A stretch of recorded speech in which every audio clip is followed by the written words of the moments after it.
Hello Internet, welcome back to the Fast Travel Lounge. You're listening to episode 79. My name is Patrick, and I am joined by Steve. Say hi. Shine your shoes there, governor. Okay, we'll come back to that. And Saif, say hi. Patrick, you left me on red for too long. You played the Final Fantasy XVI demo. Did you buy it or not? Well, that's all we have for this week. No, in the... I don't remember the original source of the meme. I was going to say it's a surprise it's going to help us later. I feel like that's a Disney meme. Mickey Mouse Clubhouse, perhaps. It's a Mickey Mouse Clubhouse. Yeah, it's a surprise tool that's going to help us later. That's a surprise that you're going to find out with the audience, Seth. Damn it, I've been waiting like a week since I told you to play the demo. You told me I'd find out on the podcast, and I tried to shoot my shot right at the beginning. You did. Let me just put my phone down and leave you on red. A little bit longer. Really wait for those balls to turn blue. If it's if it's like an audio medium where you're just leaving him unheard. do you think Patrick, that's what blind people do? That was smarter than I thought it would be. Man gets to host one episode and suddenly he's the funny one. What can I say? Look, the viewer numbers speak for themselves. The viewer numbers in the audio medium? Yep. Well, like, there's like Seth, YouTube. I'm no longer scared. That was as dumb as I expected. Damn it. Everybody gets one, and I've already had my one, apparently. That's true. Everybody does get you one. You immediately nosedive after the one. I thought, I don't know. Other than leaving Seth on red/herd/ whatever else, what have you been up to, Steve? Pre round the lounge. Have you finally finished the sports ball chat? Yeah, big surprise. New South Wales didn't win. Where? But I'm over sports ball now. I'm now on to Taylor Swift tickets, of which I didn't get any. So I joined the queue at about like 8 a.m. this morning. And after waiting and having it on one screen and then doing my work on the other screen, I didn't get in. Tickets sold out. The real question is, did it blow up? Was it Ticketmaster? I feel like it was Ticketmaster. Ticketek, close. Ticketek, yeah, that's 50 shot. Yeah. Apparently it didn't. There were like their Twitter account was like, oh yeah, no, there's still tickets. And then they said that at like 10:15, saying, no, just hold it, you'll get in. And then like the top comment underneath it was, no, you're not. There's no more tickets left. It's like, fuck off. Like, I'm not going to listen to some stranger on the internet without a blue tick. But no, me, and it was like... I don't listen to them with the blue tick. Yeah, I don't listen to Twitter at all. You read it. But yeah, there was me. There's one of my friends had like 6 devices going as well, like her phone, her laptop, her work laptop, her boyfriend's phone, her boyfriend's laptop, and she didn't get in. One of the other boys no one got in. So we have to go with the plebs for general admission because this was the pre-sale stuff. So... Ooh. Okay, what is your thought on pre-sale? Just broadly, just as a concept. It pretty much guarantees your tickets. I thought it did. Does it though? Yeah, I thought it did. I've never had a problem before with all the gigs I've gone to. It's just sort of like if you really want to go to something, it's sort of fantastic. I'm in, and I enjoy that. It depends what it is. Like this is just for like signing up from the Ticketek or Frontier Touring or whatever it was. I like those ones. But if it's the ones where like they had a super pre-sale if you were like with an Amex card, and then one of the girls in my OzTag team used her boss's Amex card to get into that pre-sale. So I don't like those pre-sales. I like the general pre-sales that any schmuck can get into as long as you plan it out. But isn't that just general admission? It is, but with a little bit more, it is, but with data harvesting. It is, but you give up your soul in exchange for a couple of days early. No, I guess I'm sort of the same. I don't remember the last event that it was really bad for, but the radio ad went through 3 different. If you're part of this group, then your pre-sale date is this date, and it was just like, what happened to going? I want to go to this, and then you buy the concert, and then you buy the ticket with everyone else. Instead, it's like, oh, you're not part of I don't know, bloody Bigham's Pizza Place Fun Run AMX Black Super Sports League, only convening at 9 o'clock on Wednesdays. GG, you're not part of this pre-sale. What's that? You're not an Aries that's born at between 7 o'clock and 7:59? No, sorry, you got to go to general admission. And it's like, What's no, I that? don't Your want that favorite yet. color isn't this one? Get out. Yeah, they've just gone to the point where they're starting selling you the experience of buying the ticket. You're not actually just buying the ticket Seth. anymore. Shut up. No, get fucked. We're dangerously close to a line simulator. Or Why are queue you simulator. booing him? He's right. Look, You literally waited in line for a pre-sale ticket. yeah, and did I get it? No, which means you have to I- go for the general admission now. You failed the first one. You didn't queue properly for the first experience of buying the ticket, so now you have to You know what? experience the ticket buying later. You know what? Let me open up to this podcast for a bit. Probably the one thing that gets this will be under good. my the one thing that I hate more on this planet, that if It's me, God isn't comes it? up to me, no, one thing, not a person. If God comes Patrick, up he to me, and called he's me a like, person. I think I'm moving up in the world. well, you keep interrupting me. Let's see how we go. If God comes up to me and he's like, you can remove one thing from this existence, what would you remove? It'd be fucking lines. I hate lining up. I hate queues. Simply, and those animals that like wait for like to get a table for brunch. Oh my God. I will simply not eat. I will rather go hungry. Give me my Taylor Swift tickets. Give me my Taylor Swift tickets. So I have a product for you. It's called Disney Fast Pass. And with Fast I Pass, you saw can that avoid the documentary. queues. You're still you're not avoiding the queues. You're in another queue. But because too many people are getting the fast pass, you're in a longer queue than the general queue. I listened to that documentary. Yeah, that was all right. It's a fantastic documentary. I love it. Yeah, I like them. So what we're talking about is there is I can't remember who the content creator is, but there's a YouTube video. Defunct Land. Defunct Land. I don't know what that means. Defunct Land? Yeah. Yeah, anyway.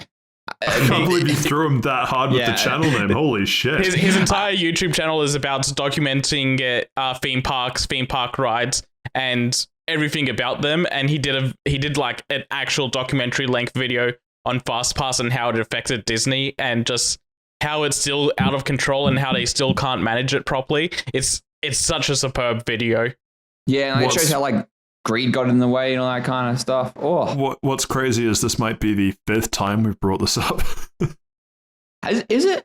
Yeah, I brought this up quite a few times on this podcast. It's an oddly long running. I'm not even going to say joke because it's not. We just genuinely recommend people go watch a Fast Pass documentary. You know what? Just to throw a wrench in the machine. Also watch his video about the Disney Channel theme song.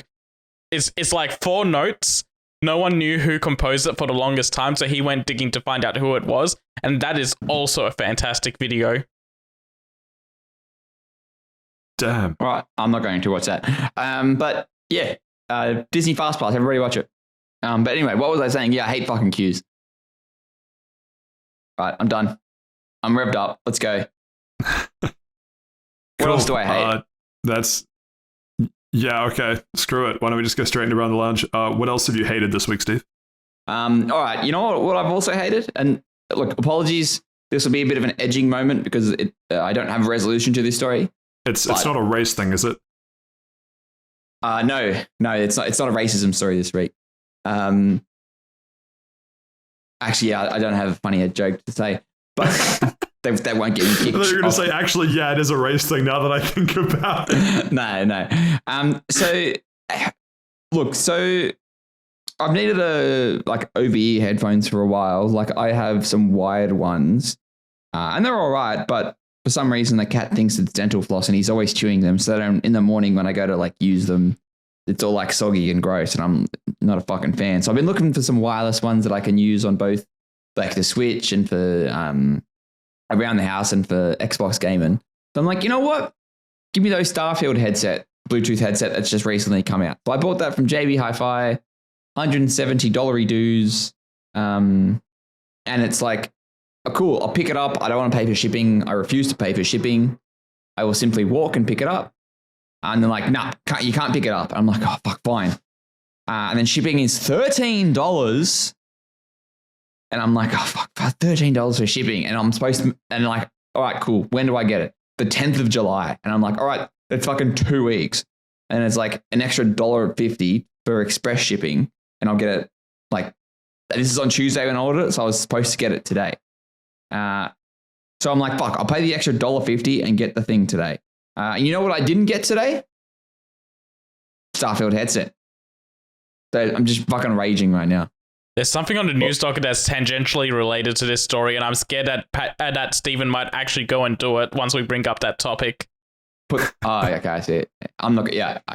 No, look, the second I bought it and I'm thinking about it, I'm like, you know what? Did not need to spend that money. But oh well, you know what? Sometimes it'd be like that. When I've got the headset in about a week's time, hopefully it'll be good and then I can review it. So Stephen, I bought a new chair and I paid $75 for express shipping because regular shipping was $55 as it was, and I was like, fuck it, it's an expensive chair anyway. I'll just pay the extra $20 to get it as fast as possible. $20. And when it came in, one of the side panels was broken, so I'm waiting for them to send me a new side panel for it. That's because they shipped it too fast, you dumbass. Yeah, they were packing the box really fast. Oh shit, we got to give it to Saif. It's like when you go to Mickey D's and they're packing your bag really fast, like some 13-year-old, and they forget to put the sweet and sour nuggets. Sorry, the sweet and sour sauce with your nuggies. Literally every time my mum orders a fillet of fish, the cheese is on there wrong. Well, the funny thing is they only use half. What the fuck do you mean on there wrong? Like half the cheese, it's half a slice of the cheese that they usually do anyway on the cheeseburgers. So it's just supposed to be like a thin slice down the middle, like on top of the fillet of fish.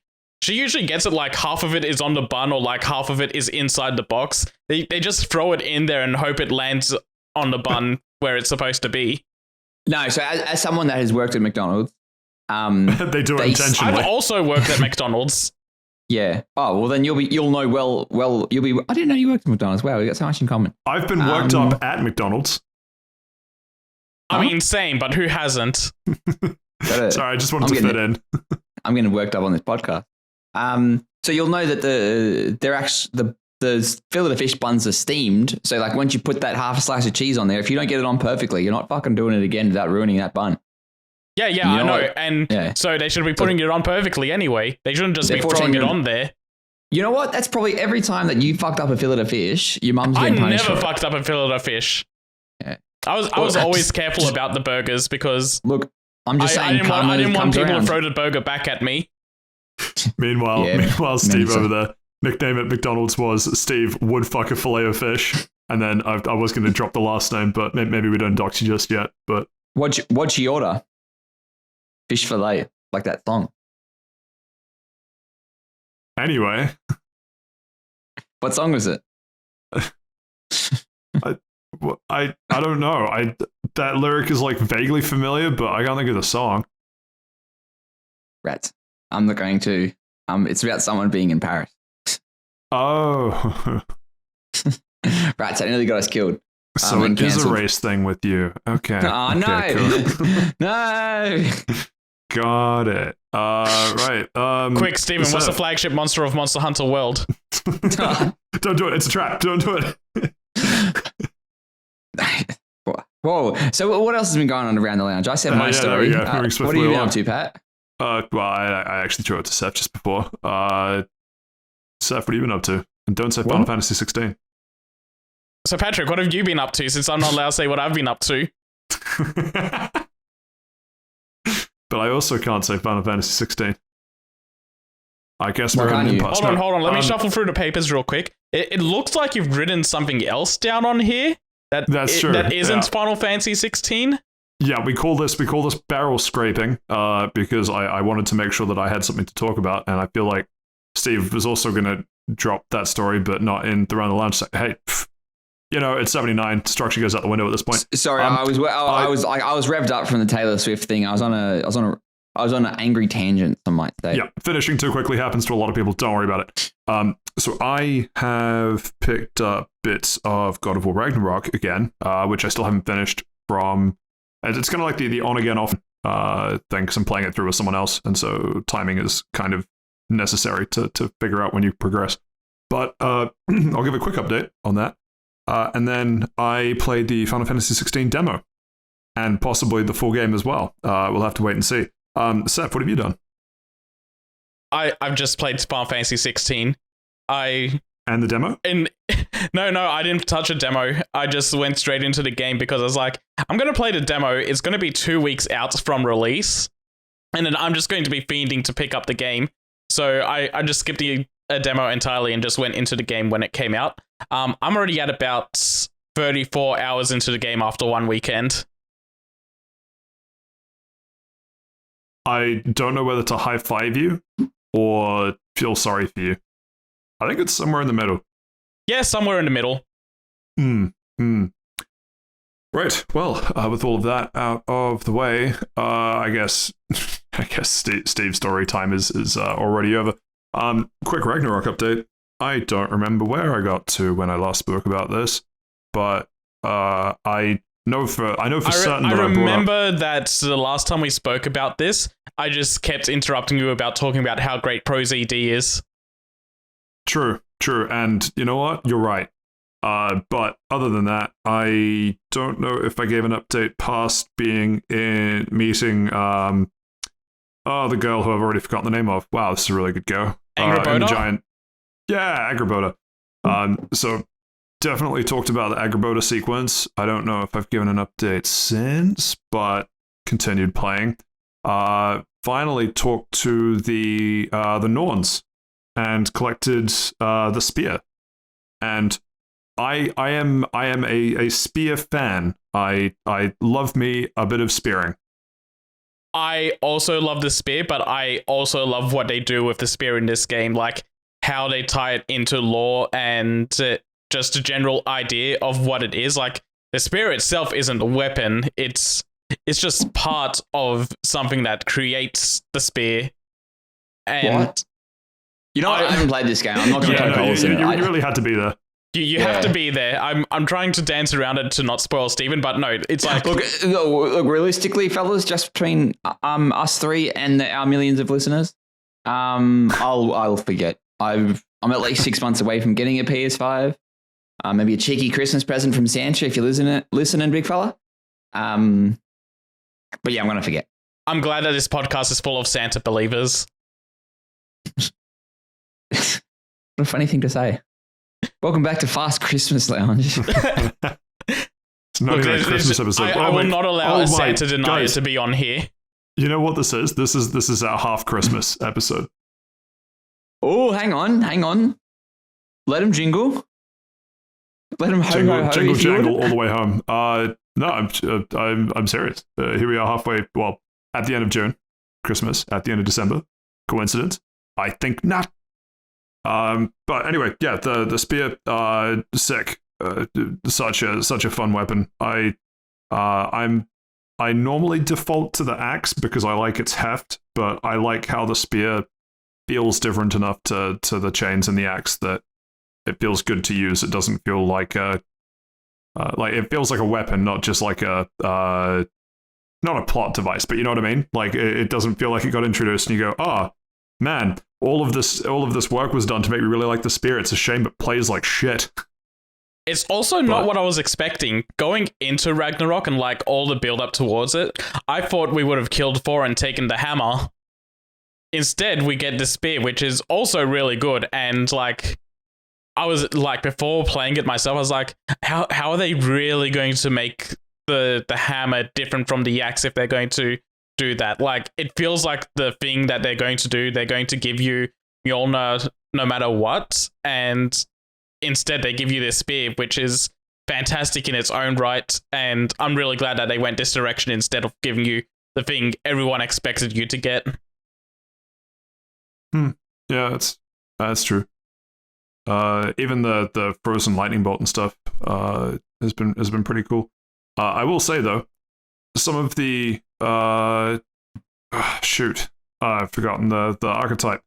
Since picking up the handle of the sword and plugging it into basically create a boss fight in a few places, some of those are so cheap. Oh yeah, no, some of those get really bad. I find that this style of God of War action doesn't lend itself well to having multiple enemies to deal with, especially multiple bosses. I think the worst it ever gets in 2018 is having 2 bosses at once, and I think this game starts throwing 3 of them at you in some of these sword fights, and it's really bad. It's really hard to manage.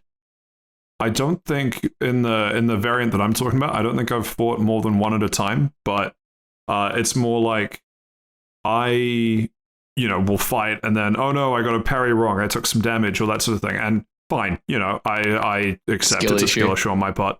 Thank you, Steve. Yep. No, I'm Patrick, and I've skill issued for a long time now. All right, settle down. Can we Get your pants on? Yeah.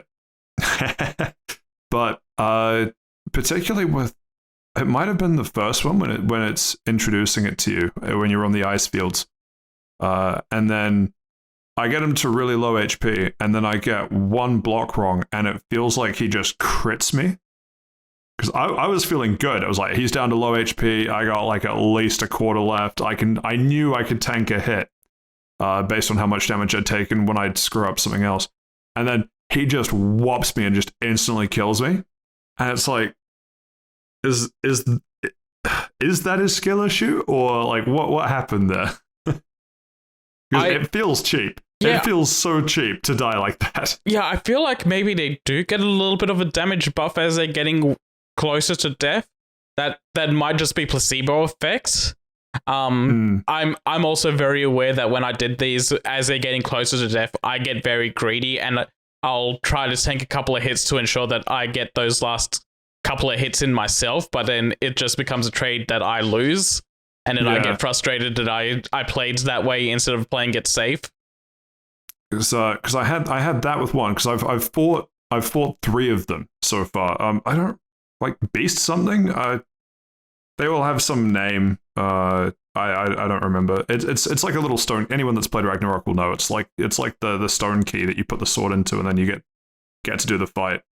The first one crit me when it was either a crit or it was just some obscenely high damage attack that I was able to dodge every other time except the one time when I was on low HP twice.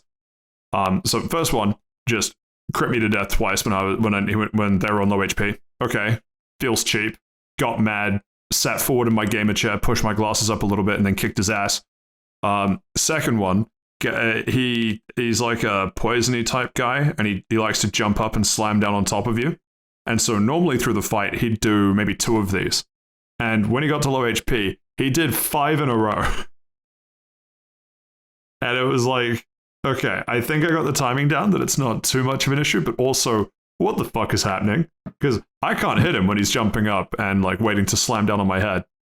And to just suddenly hit 5 of those back to back also felt cheap, but luckily in that case, I bested him. Yeah, they do start to do their big move more often as they're getting closer to death to try and psych you out and just kind of get more aggressive and keep you on the back foot. And then the third one, I suspect I'm actually just too low a level for, but he's like a Zeusy lightning bolty type guy, way up by the whale island, and start the fight, and he just spams lightning and then kills me. And it's not even a skill issue thing of I enjoy these sorts of games, right? Because, I mean, as I say, big Monster Hunter Fiend. And so having a big attack that you kind of have to figure out the mechanics of or learn to play around is fine. That's part and parcel of playing those sorts of games. But this one, it feels like it doesn't matter what I do, it always hits me and I always die. And I'm hoping that part of it is just because I'm too low a level to make the fight fair. But otherwise, I consider myself officially felted on that one. Could not get past him. Gave up, moved on. I'll come back and kick his ass later, but that was just not fun. Luckily, after like the 5th attempt, I was like, yeah, you know what? There's nothing I do to change up how this goes is changing the outcome, so I'm just going to move on, and I didn't spend any extra time on it.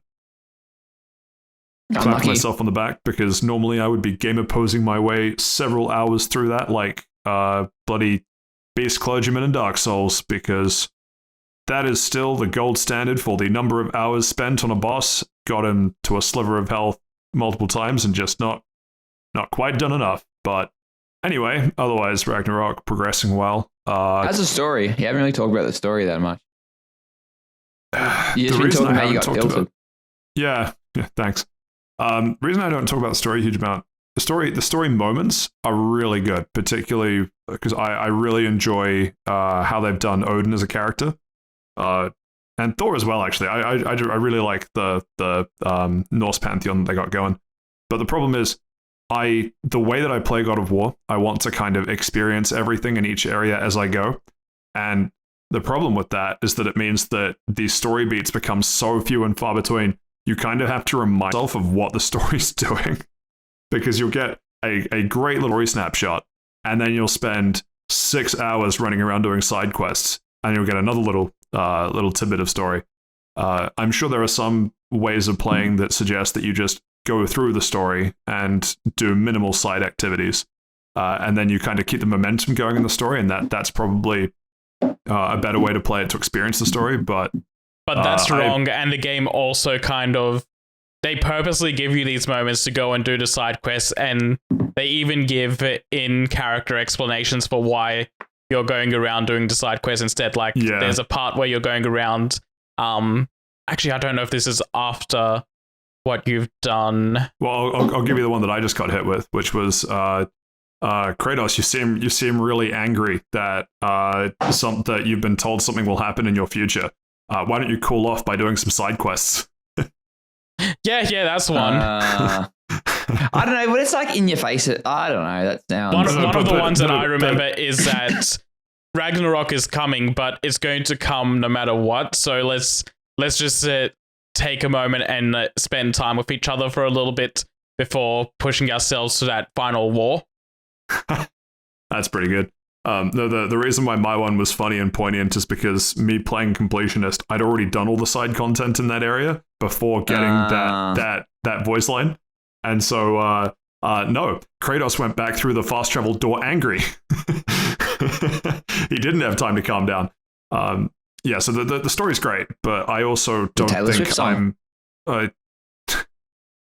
Nice. Calm down. How's the queue? How's the queue? Yeah, fuck you. How are the lines? Yeah. That's not funny. Yeah, cool. You know what? Middle of Midgard, no lines. Everyone's dead.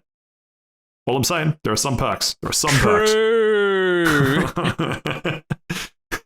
Taylor Swift doing a concert. It's just Kratos in the audience.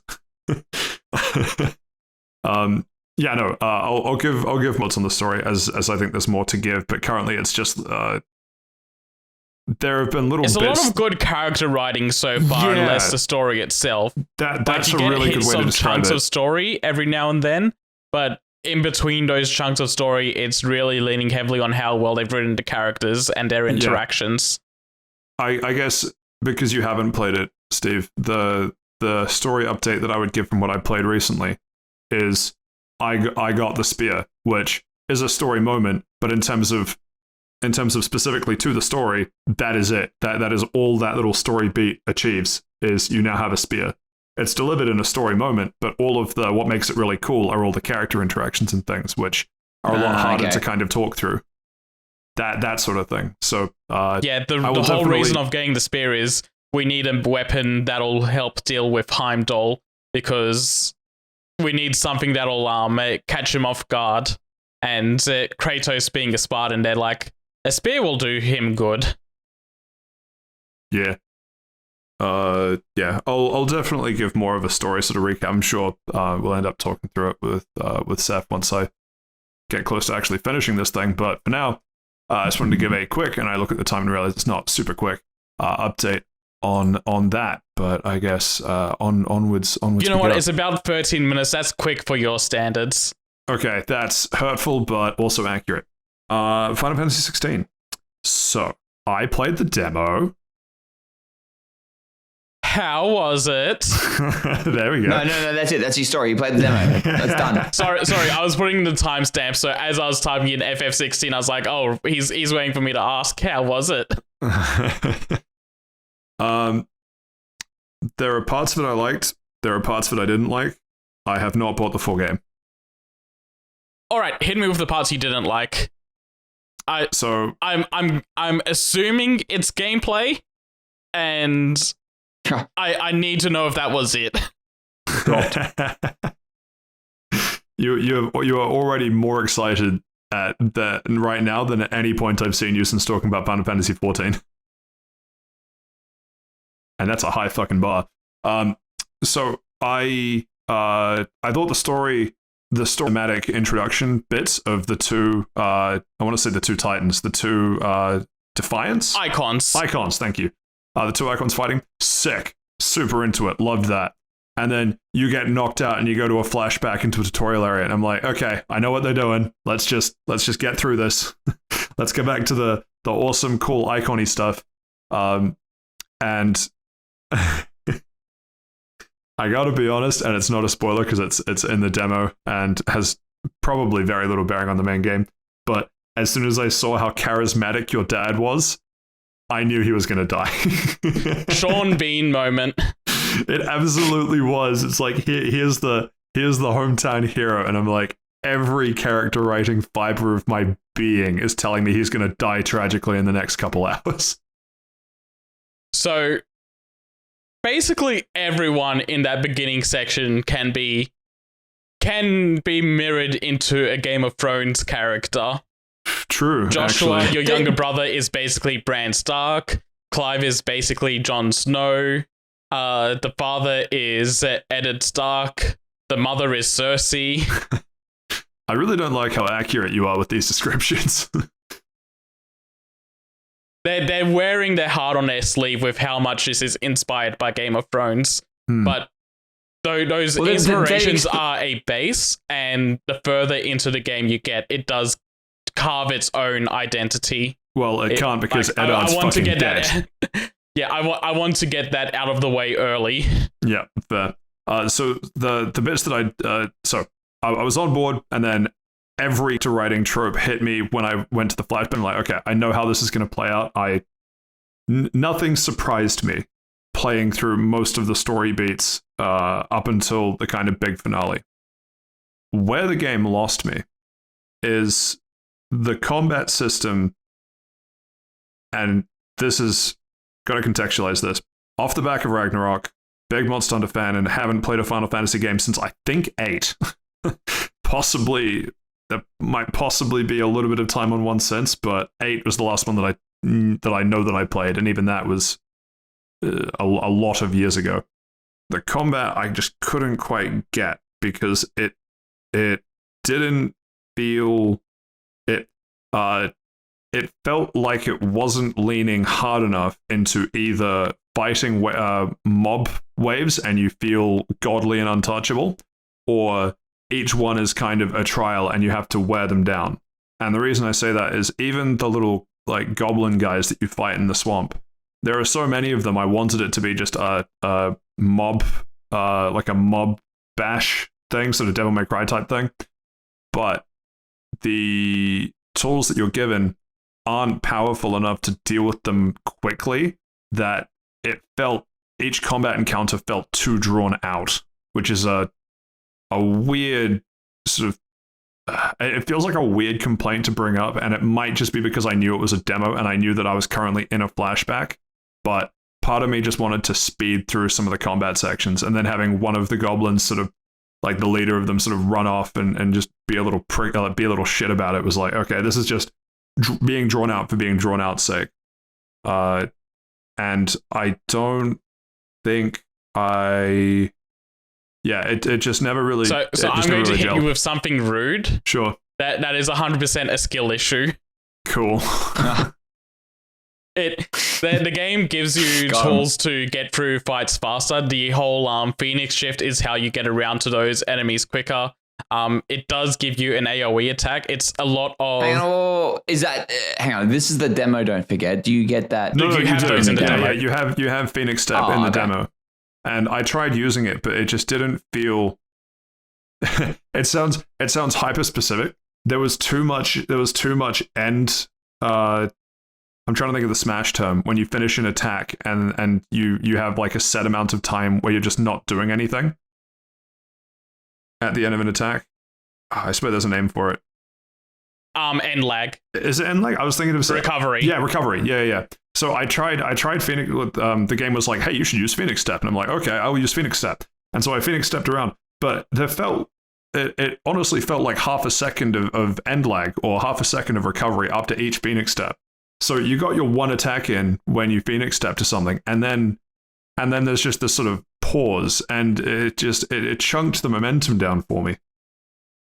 So that pause, I'm assuming you're feeling there, is probably for where you can magic burst. So when you're coming out of a Phoenix shift, you can cancel, like, you can queue up an attack or a shot while it's happening. So at the moment you come out of it, you'll do like a Phoenix shift attack or a Phoenix shift magic attack. Yeah. So I do that, and then it feels like I get hit with like half a second of recovery. Yeah, no, I never feel that, but I think what you're probably feeling is where you can fit in a magic shot after doing that Phoenix shift slash. So a lot of this combat design is around trying to weave in your magic in between your melee attacks. Oh, and so, okay. Because what I was trying to do was Phoenix step into, and then how I perceived what the game was telling me was I had the choice of physical attack or magical attack, and you get one. And so no. Well, if you do the magic attack, it'll end at the magic attack. If you do the physical attack, you have a window afterwards. So in Devil May Cry terms, which is probably going to hit no one here either, but playing as Nero, there's this system where you pull the trigger after an attack and it'll rev up the motorcycle sword, and that's called the Exceed system. What this game there are does... so many words that just mean nothing to me in this sentence. Yeah. This is going... This I do is, not get it. If there's anyone in the audience that this is going to hit, I hope it hits them. But basically, so with the motorcycle sword, they're taking that they're taking that system where after every slash you can hit the magic button and you'll do something called a magic burst, which is just like doing a quick magical attack in between your string, and you can weave that in between basically every hit that you do. So you can, for your basic 4-string combo, if you're doing it correctly, you can weave in 4 magic attacks in between each hit of that string. Right. And okay. I'm assuming that's where you're probably feeling that end lag, because once you're weaving all of those in, or even canceling the end lag into your R2 abilities, it does feel a lot smoother. Okay, I'm kind of glad that that's the case, because it never felt smooth, because the attack string that I was trying to go for never felt smooth, so it never felt like I was comboing through things. It felt like it was a sequence of attacks and then like a rest period. And so the combat was just kind of me, combination of end lag Phoenix stepping and then just running at people. Also, this is going to be really mean as well. Almost immediately after the demo in the full game, you do like 2 more fights, I think it is, and then you unlock the ability to buy skill upgrades. So all those do is like giving you extra attacks, like your gap closer attack or your charge attacks, and all of those also help with weaving in between end lag issues and cancelling them out. What do you mean buying extra attacks? You mean charging up the ones you have, or actually just adding an attack to the end of the string or something? No, it's more like there's a couple of new attacks you can buy. So there's one of them is pressing square and X at the same time, and Clive will do like a run forward and then a swipe. It's like closing the gap between him and the enemy. But you can also weave that in between end lag stuff. Oh, so I see. It's like do your 4-hit combo, then do your gap closer, and that'll be another like way to fill the combo. And you also get Toggle the dog pretty fast as well afterwards, and he is also a combo extender button. Yeah, so they keep adding more elements on top of things to help reduce the end lag you might be feeling. Yeah. So the toggle thing is interesting, because at the end of the demo they say, how do they introduce it? They're like, you've just played the demo.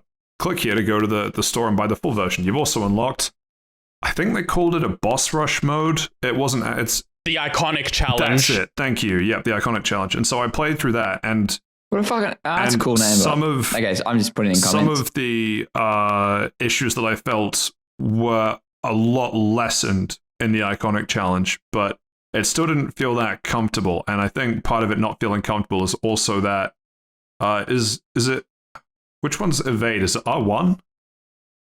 Yeah, R1. Doesn't feel natural to me at all. It does take some getting used to. There's also like 3 control schemes, and I'm using the third one where I've got the magic shot on L1 instead of triangle.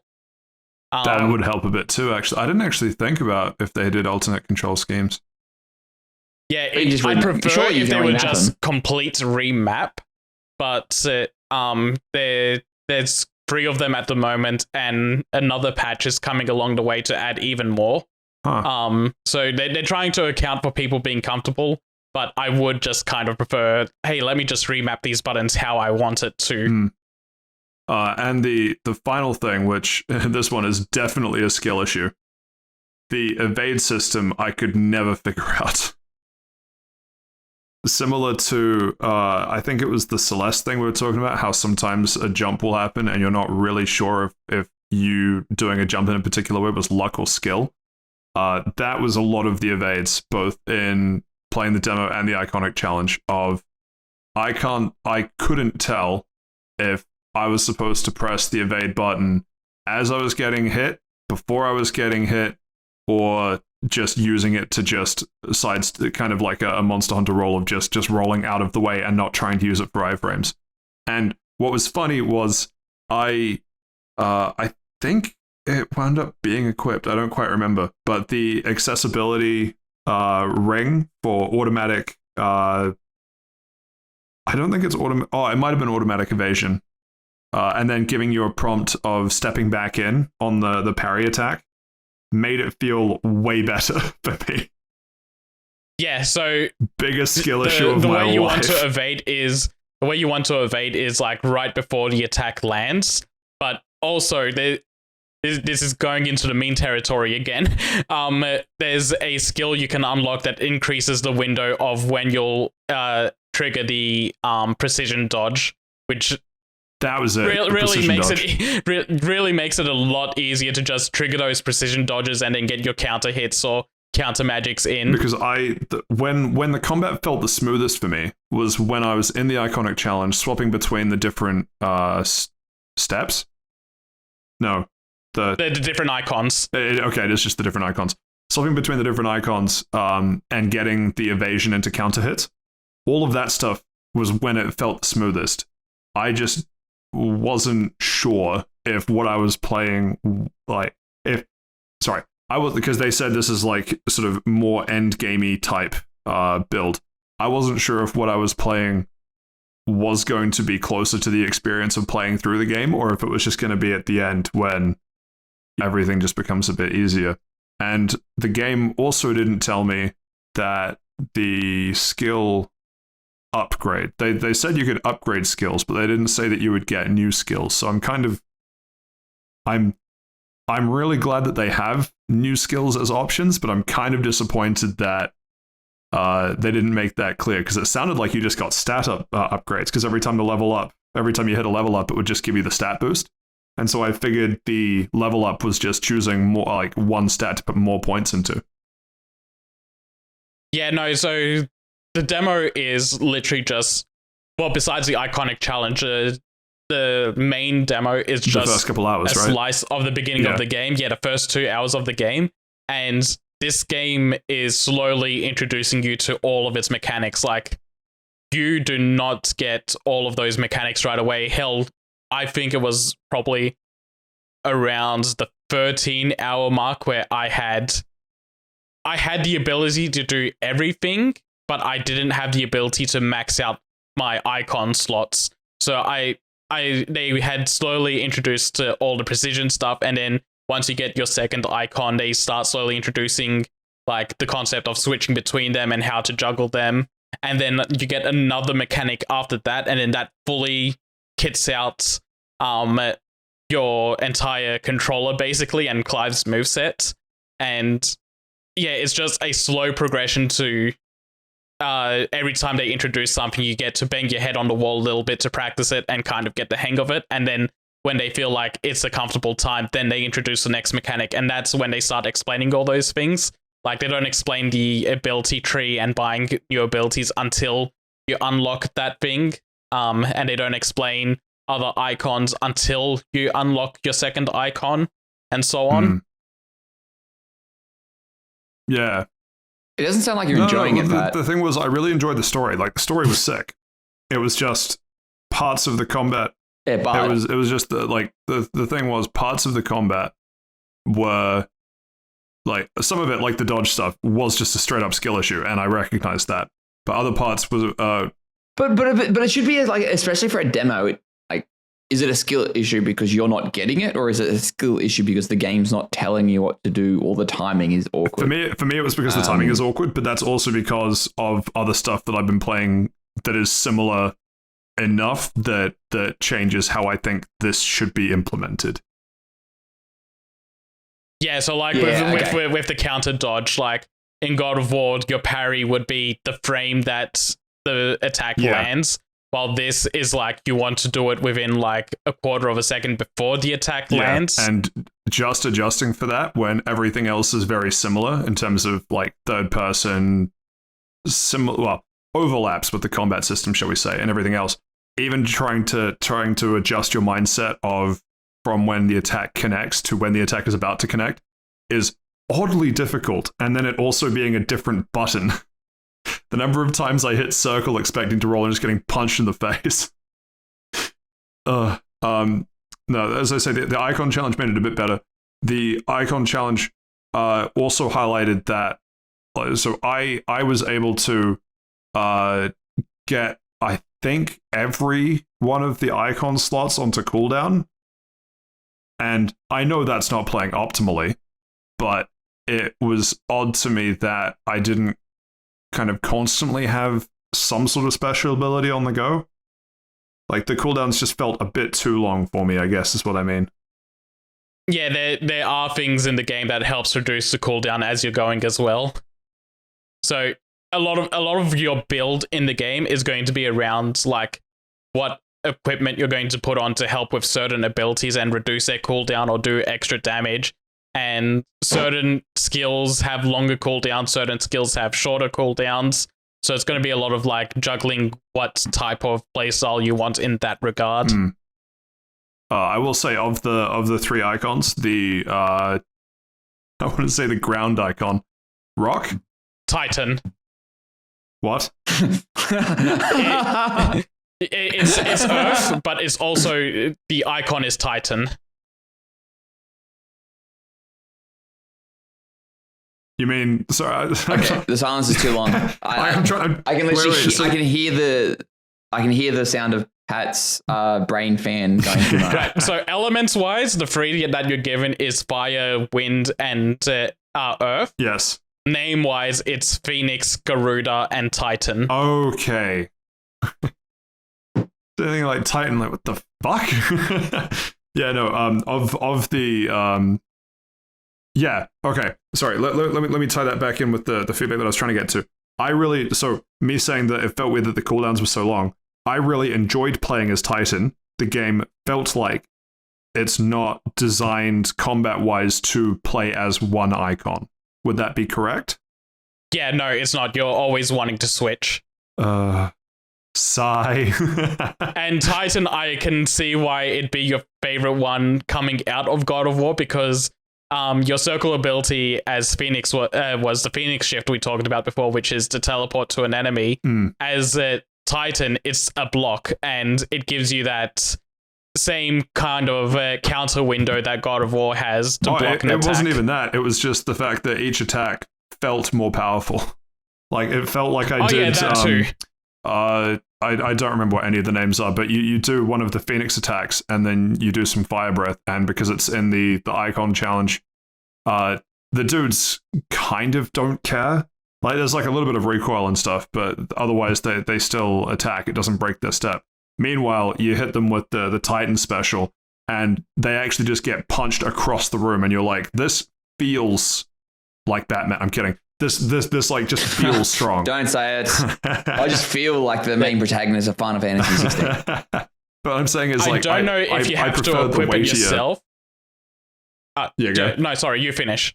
No, I was just gonna say I preferred the weightier feel. Like the special attack felt like a special attack, whereas the special attacks on the other icons felt like a part of a combo move, and then you just continue. Whereas I liked the feeling of it being a powerful finisher for Titan, even though there's that dumb charge mechanic which people kept hitting me out of. Yeah, so I don't know if they give you it on the on the toolkit right away, or if you have to go into the pause menu and equip it. But there's this one ability with Titan where you step in and you do like machine gun blows to their stomach. If you activate that on like the frame you're getting hit, it does like this really special camera zoom effect, and you counter the attack and you just start doing a JoJo style aura punch flurry on them. It is fantastic. Oh, man, I feel like so much of how this demo played out is just skill issue meets Patrick with a Final Fantasy game.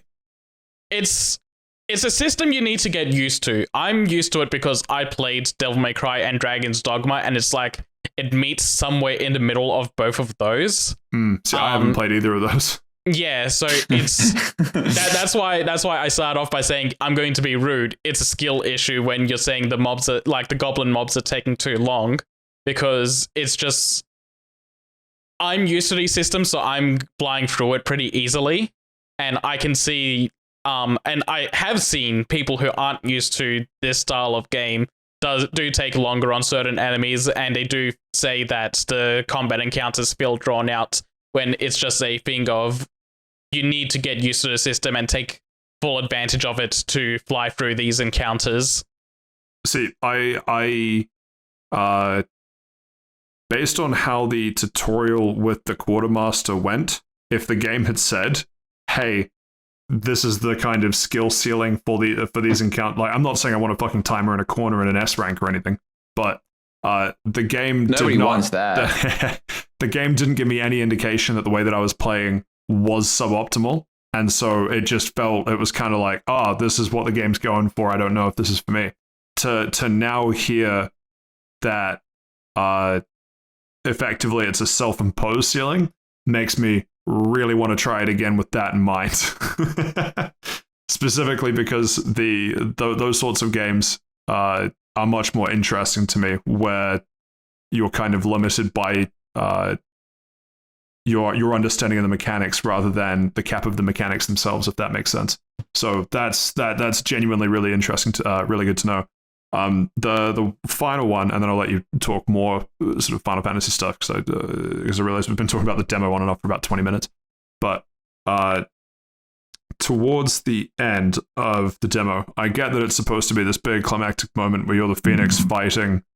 I'll be honest, Ifrit? Okay. Yeah. Come to me, Ifrit! It's literally all my YouTube ads are just like that line, and before I can't skip it until they come to me, Ifrit! So it's burned into my head. Soon to be, come to me, your feet. Ifrit! Okay, I'm done now. One more time? Watch him swap that to talking about feet. Yeah, that fight. That fight was, I'll be honest, kind of boring. I liked it enough. It's a cool throwback to Panzer Dragoon-y. It's a lot of a it's more cinematic than anything though. Yeah, and that's the part that I didn't. So the reason why I didn't like it gave me flashbacks to the 3-stage boss fight fighting Clockwork in Sly Cooper 1, where it's a big cinematic thing, but you just know there's like another phase. And so when I got Ifrit's health to 0 and then there's the cinematic playing, part of me was like, there's going to be another stage here. But then the cinematic plays and Joshua goes and fucks him up a bit. And I was like, oh, maybe it's actually, like, maybe this is actually just how the fight goes. And then the second entire health bar appears and it goes back into the same, like, identically same style of cinematic boss fight, and it was kind of like, I don't feel like the stakes are high enough to warrant a second replica of this boss fight. So this is going back into the thing with like, yeah, so they're slowly progressing all of your skills and everything and slowly introducing you to these things. The icon battles are the same, but they're more spread out. So, how do I go about this? So yeah, you start off with the Phoenix one, and that's basically an on-rails shooter and more cinematic than anything. Is to kind of show you the scope of what these will be, and then you do your next one, and you're playing as Ifrit, and you're given a limited move pool for Ifrit, and he's very sluggish and kind of hard to control, and it's like a big slobber knocker fight. And then you get to the next one, and that's when you're given like the full toolkit, so you're fully in control. You're doing these big climactic moments, and it feels good when you're getting to these spots. They're more for Phoenix and the first Ifrit fight. They're more big cinematic cap-off moments for these story chapters, and the icon fights are still generally used as big story moment cap-off for specific chapters, but they progressively get better and better and more ambitious in scope while giving you more gameplay over them as well. Right. Okay. I don't know if I like that answer, I'll be honest, but at least it might get better in the full game. Did you buy the full game? No, that's what I said. I haven't. Oh, sorry, I must have missed that part. I was doing some honk and shoe moments. The other reason I say that is because a similar thing happened with the number of times you fight. I want to say Bianca. That's not her name. What's her name? Benedicta. I was actually kind of close. I'm surprised how close I got. Because the entire icon challenge is you running after and fighting her, and you do it in like 3 different times where she basically does the same thing. It's just in 3 different locations, and it's the same sort of thing of like, I'm not invested enough into the outcome of this fight to think that it warrants how long this fight is. And part of that might just be mechanics based, because we literally talked through why I'm not fully grasping the mechanics. But yeah, that I could see getting tiresome if that's what the full game is. I don't know if like, so yeah, I just came off saying that, but it's hold on, I'm trying to wrap my head around how to say this. Patrick, you are bad. No, because I get it. It's like I just start at Final Fantasy 1, and then by the time you get to Final Fantasy 16, you'll understand it. No, it's play Devil May Cry 5, then play Dragon's Dogma, and then you'll understand. Wow, didn't also recommend I play Stranger of Paradise. Interesting. No, Stranger of Paradise is its own thing. That's more play Dark Souls to understand why Stranger of Paradise is so good. But no, yeah. Getting invested in Benedicta is just another thing of you gotta play the game to get invested in your characters. Just taking the slice of where her boss fight would be isn't enough of a sell for her as a character. So that's one angle, but also, yeah, I don't know. I didn't spend a lot of time on her boss fight. That's where this whole divide comes in, because I also kind of knew, because I saw from previous gameplay of people playing like journalist builds months ago, that there's certain techniques you can use to really fuck up Benedicta's day much faster. So there's a move called Heat Wave, I think it was, which is you slam down like a phoenix wing in front of you, and if a projectile hits that, then you slow down time and do like 3 big hits against the enemy. And doing that whenever she throws wind at you just absolutely ruins her day and makes that boss fight go a lot faster. Ah. Yeah, well, fucking, as you can probably surmise from the rest of my complaints about the demo, I didn't do that. Yeah, it's a lot of... I wouldn't blame you for not knowing about that, because you haven't been like deep into the Final Fantasy 16 trenches and watching everything about it like I have. No, that's true. I go outside, yes. Yeah, and a lot of these things are like experimenting with different things. Like the icon challenge demo, I imagine is there to let people experiment with the tools that they do give you to kind of get an understanding of what they're doing with the game. Yeah, and that's entirely what the point is. Yeah, and so it's just one of those things where like it's really interesting to me when they're giving you these tools to encounter, like really rush through the encounters in ways, but you do have the ability to not use those tools as well and just draw out the fight a little longer if you're really into that and do unoptimal runs. See, I'm the opposite. It's not about wanting to draw it out longer. It's that it feels drawn out as it stands, that I feel triumph when I get through the first health bar, because that feels like that should be a logical end for where the boss fight is, because their health has run out. When my health runs out, I fucking die. When their health runs out, they should fucking die. And so when they don't, and it just does it again, it's not even like it's the same boss fight and they go into you've done it this time, and then they go into a second phase. It's that they run off and then you chase them down and then you fight them a second time. That, because the first one clearly didn't work, I don't feel more invested in trying to whittle their health down a second time. It feels more chore-ish. That's hold on, because kind of my benchmark. I don't recall that playing out that way. The way I remember this dungeon going is that when you first run into her, you fight her sisters, so to speak, like her two harpy familiars, and then you get to the end of the castle.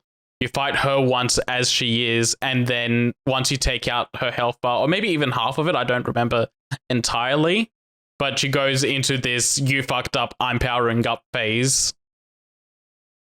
That might be the case. I did play this fairly late at night when I already wasn't. I was already trying to get to grips with the issues I had with the story part of the demo. That might be how it played out, but it was the similar. It was basically the same issues transplanted onto this. Of this fight feels like it's going for too long. Mr. Krabs, I'm not having fun.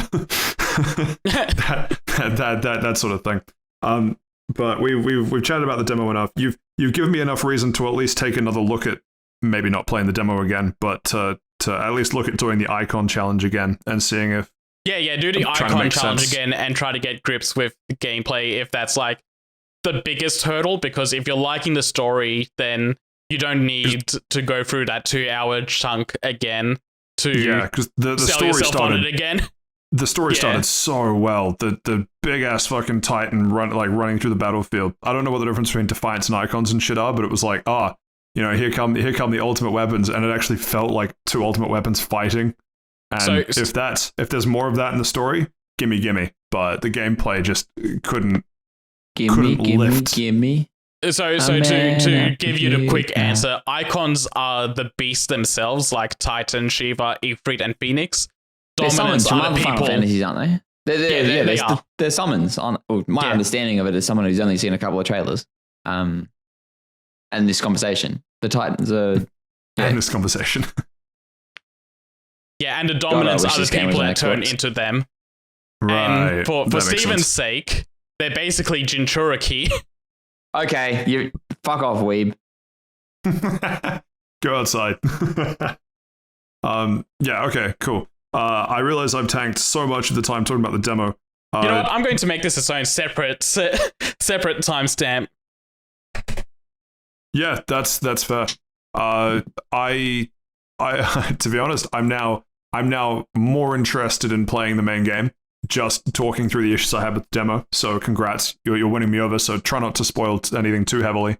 But how are you finding the non-demo version of Final Fantasy XVI? I came out of just a demo section going, this game is so fucking cool. I can't believe how good this game is. Like just off the demo, like finishing the demo section and how good that turned out.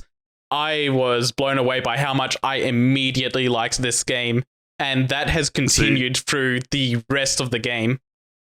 see what's really funny is I came out of the demo section and went, I don't know if this game is for me. This game is definitely for Saif. Oh yeah, no, this is almost literally my dream game. There's a few nitpicks I have here and there of how things could be better every now and then, but this is almost exactly. I don't want to derail that too hard, but are those nitpicks more gameplay or more story? Gameplay, more gameplay related. Okay.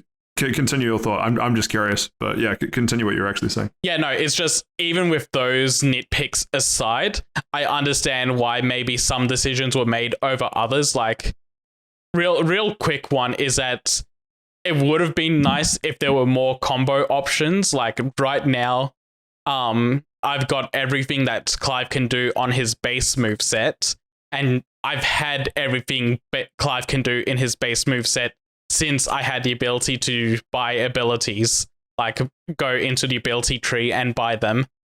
So wait, is that because you spec'd yourself out to have all those, or does it automatically unlock you at the start? I spec'd myself out to have all those because I had enough ability points to buy all of those immediately. That's it. Oh, that seems like that's a you thing. Like you can't be like, oh, I bought everything. They should put more stuff in the shop. No. They do put more stuff in the shop, but they're more around the icons. Okay. I'm just talking about your base moveset alone, and basically what you get is your 4-hit combo, a 3-hit air combo, your gap closer, and your while I'm in the air, I'll drag myself and the enemy down to the ground with me sort of attack. Bang. And I kind of wish there was stuff like pause combos or maybe a secondary combo in there. Like pause combos would be like, even if you do the 4-hit sequence, it's like your normal combo would be triangle, square, square, square, square, while a pause combo would be square, square, delay for a second, then square, square again for a different combo. And I would have appreciated if something like that was in the game just to spice up the variety a little. But I can see that their version of spicing up the variety a little is giving you all the icons, all their abilities, and mix and matching all the different abilities that they have. Like for the fire one itself right now, I have a pool of 5 or 6 moves I can put into that 2 fire icon slots. So yeah, there's variety in what you can build yourself to do. And so it's just one of those things where like, it would have been neat to do this. I understand why they didn't because there's different ways. I'm not going to hold it against them and take points away for it.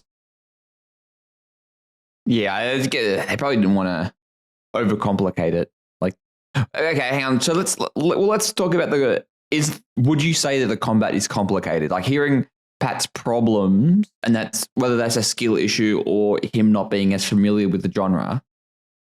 As someone that does like beat 'em ups, 3D beat 'em ups, JRPGs, I don't know what you'd call exactly this kind of game. Usually it's called action games. People online like to call them stylish action games. I'm just sticking with action. Would I call it an action game? I don't know. Anyway, it doesn't matter. Do you feel that it does the genre a service? Like, is it Devil May Cry? Because I keep seeing the comparisons to Devil May Cry. Is it easier Devil May Cry, or we've got Devil May Cry at home type of thing, or is it it's similar? It's a Devil May Cry type game. So it's like, yeah, it's similar. I said it in earlier, but it's like somewhere in the middle of being Devil May Cry and being Dragon's Dogma. Like it's an interesting mix between the two. Sorry, what I meant by that is like, is it easier or more complicated or more simple? It's easy in the sense that Dragon's Dogma is easy in my eyes. Yes, you got 2 but buttons. it does have the ceiling to go a little complicated like Devil May Cry, but not all the way there like Devil May Cry. So okay. At a base level of just trying to get your head around the game, I think it's simple enough, but it's got that ceiling to be really in depth. Okay. Yeah, yeah, good chat. Honestly, I don't know. I've lost my train of thought of what I was talking about actually. Like, so I mentioned like the Clive moveset being a little disappointed in that, but story stuff has been amazing. This might be the coolest game that Square Enix has ever made. And I hold them in very high regard in making very cool games. Like, I love the Kingdom Hearts games. I love the Final Fantasy games beforehand. Final Fantasy VII Remake is pretty fucking cool. Kingdom Hearts 2 has a lot of cool moments. I think this is going above and beyond and is up there for like some of the greatest things that they're doing. And storyline wise, it's probably the most invested I've been in a Square Enix game as well, like emotionally and just being gripped by what's happening in the story. They do a lot to try and make sure that you understand the lore, but so there's a lot of background stuff that they've written in the game, and they do give you like these lore entries like Final Fantasy 13 and other games would have. But I feel like they explain well enough the parts that matter for the story within the story itself. And all that extra stuff is just there if you want to get a deeper understanding of the world. And all of that deeper understanding stuff is really well appreciated. A big worry people had going into the game beforehand was people were worried that maybe it's just going to be a linear action game like a Devil May Cry would be. The demo doesn't do anything to alleviate that fear because those first 2 hours are very linear. It's just stage by stage and boss after boss, and even the iconic challenge is just a linear dungeon stage as well. After that demo, you do get hit with like another 1 or 2 linear stages, but then you do start opening up into like these big areas, like big maps where you can kind of explore. There's towns in the middle of them, and they're big interconnected areas. And well, is it cool to do that? Like, if you explore a town, is there a side quest, or is it just exploration for the sake of exploration? No, there's side quests and stuff in those towns, and NPCs to talk to. NPCs that you don't talk to, but they have environmental dialogue, and they're always commentating on the latest things happening in the story. It's all really interesting stuff, and the further you get to going to the Empire capital city, the more fucked up the people and the world starts getting, where it's more the people that are really snobbish about their position in the world. And that's really interesting to see, like how different regions of the world are all behaving from each other. It's like a really well realized world and game design wise. Interesting. This sounds really stupid. I did not think it opened up. Yeah, no. Is that done? There was nothing. So I also should have contextualized. I know nothing about Final Fantasy XVI going into it. It was literally just for those playing along at home. It was literally hey Saif, should I buy this game? And he gave me a 1,500 word essay basically with peer-reviewed studies. I don't know, because I know this is for me, and I'm not sure if it's for you. And then he had a come to Jesus moment when he said, actually, there's a free demo. And I went, sick, I'll play that with zero context. And I swear, you could have put a gun to my head, I would not have thought the game opened up. No. A lot of people didn't think it would open up. Like, even people that did follow the game, they weren't sure, even though the developers had A, said it would open up, and B, directly showed footage of it opening up and them riding chocobos in these open areas. Well, it might have been like the open up, like the Final Fantasy 13 open up. It's like, it's like this one area opens up. Like the no, it's like the wild area in Pokemon. You want open world? Here it is. Fuck you. You know what? That is fair to assume that might have been the case. But yeah, no, there's like different maps, big maps, all interconnected.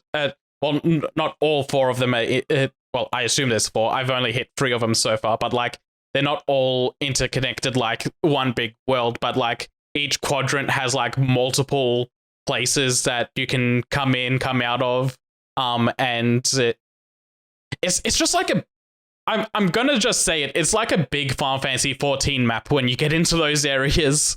Like, you open up the map screen and you're like, oh yeah, these guys definitely made Final Fantasy 14 just from how they've built the map. Interesting. Hang on. That's as someone who hasn't played Final Fantasy 14, this might be an ignorant comment, but is that a negative because it would be like MMO based, or is it just sort of the structure of the map, not just the content? The structure of the map, not the content. Right, cool. Yeah, because it's going to be like, hey, if I'm playing a single player action game, I don't want MMO fucking grind fest in it. Do I? I don't know. Yeah, I don't really play the MMO that much. You actually level up pretty slowly in this game. I think you start off at like level 15, or maybe. Yeah, I think you start off at level 15 in this game, and where I am right now, you start off at level 15, then you go down to 1, and then you have to go back up. No, you stay at 15 the entire time. What a fucking... You slowly go up. Whoa, how strange. I think it's because the character's age is 15 at the beginning of the game. Hang on. Let him level. And where I am right now, I think I'm about level 35. So it's for the main game, it slows. So you're 35 years old. Huh, you're nearly middle-aged. I'm going to hold on to that. Never mind. Anyway, from what I've been told by Trinity, the main game, your level cap is 50, and then playing on New Game Plus, it opens up to 100, and you level up a lot faster on New Game Plus than what you did on the original game. So that's kind of interesting, especially the fact that she's like, so the game opens up even more once you're in New Game Plus. Like, a shit ton of end game content opens up when they unlock the level cap. Like, there's a lot of stuff to already do. No, I haven't yet. Don't talk about it then. Yeah, I'm not going to talk about that stuff yet. But it's just interesting to look forward to that sort of stuff, especially because I like that. I've kind of hit what the main, not hit, but I've fought a enemy that the game considers a late game enemy and came out on top. I like barely or it killed me once. It killed me once, and that was my first death in the game. And then on my second attempt, I killed it because I knew what to expect with how much health it was going to take out on me. I was like 15 levels underneath what it was, and I leveled up twice off the encounter after beating it. Did you have to game oppose it? I a little bit. I got comfortable, not full game oppose, but like more comfortable than the pose I was in the first time round. Oh, so you started playing with two hands. Patrick, I've never played this game with two hands. The entire time I've been joking myself off how much I'm enjoying this game. Best response, actually. I don't want to ask any more questions. I've had enough. All this it has done is just made me angry again that it's not on Xbox. It sort of seems like one of those things that it's not my type of game, but I'd still really enjoy it. I don't think I did enjoy Dragon's Dogma. I don't really enjoy Devil May Cry. I just don't really like the combos and stuff. So wrap us out of 10. I know you've talked about this forever. Yeah, you know what? I'm ignoring that for a little bit because I just want to go in a little bit more in just kind of saying that like every time you hit like major story beats, this game is constantly trying to outshine itself in how cool the game is and how much it wants to hook you into the story, and it's doing a really fantastic job at doing that. Like, so unrated out of 10, eh? It really tells you all you need to hear at home, doesn't it, listener? Yeah, I'm not going to rate it yet, but because I haven't finished it, I'm like 2/3 of the way through the game now. Like my PS5 says I'm at 68% after those 34 hours. Steven's gonna hate me, but this is hitting a 10 for me. This is like almost my perfect game. You had a nitpick with it. You had a couple of nitpicks with it, but whatever. That's fine. Like I said, those nitpicks don't detract any points from it. Don't know. Still annoyances. Oh no, that's going to set him off. You know what? Fine. Just to make Steven happy, it's a 99, and I'm rounding it up to a 100. No, you don't do that. You don't do that at all. So you ever heard that song "Close But No Cigar" by Weird Al Yankovic? Yeah, give that a listen. He's saying that like it's him like saying all these girls are really good and for him and stuff, but he's just got like minor hiccups with them. Yeah, Anyway, doesn't matter. But Go yeah, listen to no. that song, everybody. It's a good song. Yeah, absolutely fantastic game. I'm planning a spoiler cast with a couple of Final Fantasy 14 friends so we can go like full insider baseball on Final Fantasy like 14. Oh, no, that makes sense. Never mind. comparing that game to this game and like just general comparison to other Final Fantasy games and where it stands in the series for us. Everyone I've talked to about this game so far are also kind of on board with this being like the upper echelon of Final Fantasy games. It's really amazing how well this game is being received by my friend group anyway. There was a Only really fun 68 on card game Metacritic. that I could play in Final Fantasy VIII that isn't available in this one. Just saying. Do you know what it isn't available in though? It's available in Final Fantasy 14. I don't know the point he's trying to make there. I don't have a response for that. If you want to, Triple Triad is one of the greatest minigames ever made, and they put it in Final Fantasy 14 for good reason. You can play No other Gwent. people No in Triple Gwent. Triad. It's not Gwent. God, I need to play Witcher 3 Patrick, again. have you ever wanted to face me in Triple Triad? I know the answer is no, but you could if you played Final Fantasy 14. At least you have the awareness to know that the answer is a no. Much like we can play a couple rounds now that who was it? Man, this is a great story. No, who we played in Smash? Sona? Sora? I don't know what the fuck. Sora, fuck. There we go. Yeah, I was like, don't who the pick fuck are him you up. talking about? Yeah. So nice. thank It's you. a submarine. Run billionaires on him. No, it's the same thing of like, oh yeah, no, we can do a couple friendlies, and then Seth proceeds to wipe the floor with me. Yeah, just Don't a couple engage. of friendlies. Yeah, I chimp out and break the TV. I mean, If you really want me to be rude and hurt your feelings, I was holding back too. Nothing but slurs. I know. yeah, not even in skill. It was just ready to insult me at the same time. I got to pull out a capital W for this one.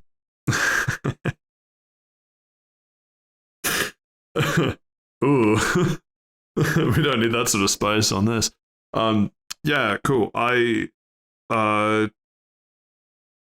ready to sort of start wrapping things up because of the sort of aforementioned spoiler cast and things, Seth? You got one or two more points? Just conscious of time. I'll do one more point.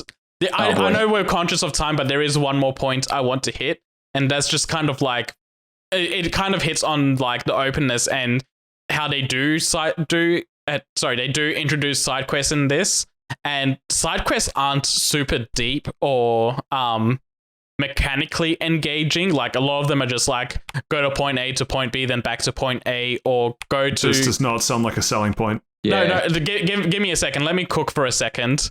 It could just be let like him, let him side quest. It could just be like go and grab a couple of things and then bring it back to the quest giver sort of thing. You can tell by the way that the side quests are designed that these people made an MMO. They're holding back obviously because it's not an MMO. They don't want to make you spend a lot of time on these. They're being conscious of it being a single player game. But even with those side quests like not being completely mechanically engaging, the story around them and the character writing around them do a lot to make them really worth your time and really interesting to go through. Like it's kind of like when me and Steven talked about that side quest in Tears of the Kingdom last week, where I just kind of got invested in this guy's saying goodbye to his daughter so before she goes back to Gerudo Valley because she's hitting that age. Like you're not doing anything like mechanically interesting in that. You're just kind of following her along and helping her go about her business for the day. But the writing around that and the story around that are what sells it. Like you don't even really get a reward for doing that, but it was nice to go through, and all the side quests in 16 are kind of hitting that same point. Yeah, it's no Witcher 3 side stories, but God, I need to play Witcher 3 again. Maybe I will. I will not. Anyway, doesn't matter. at least he knows. But yeah, Final Fantasy too many 16. games. This entire year, I've been telling people I think it's going to be great, and to go get it. Surprise, surprise, it came out. I think it's great, and people should get it. In fact, if you don't have a PS5, you should get a PS5 so you can play this game. I think he's talking to you. Yeah, all right. Maybe 6 months. Santa's going to bring me one. Santa will bring it to you on sale. Oh, God, that'd be good. He makes it. The elves make it, don't they? Anyway, let's... The elves make the price tags. Hopefully he doesn't leave the sticker on this time. Well, how many presents did I receive last year? 3. So this year I better get 4. And one of them might be Taylor Swift tickets. She doesn't perform until February, so Santa, if you're listening, hook a brother up. But if you get on the Make-A-Wish list... Oh, fuck. Well, she plays in February, so if I'm on the Make-A-Wish list, I've got 8 months to survive. I'm just saying. You know what? This is sad. The joke I was going to make is maybe I get Taylor Swift on the pod, but maybe that's my Make-A-Wish. You reckon she plays video games? I reckon she does. I could believe she plays something on the Switch. That's about it.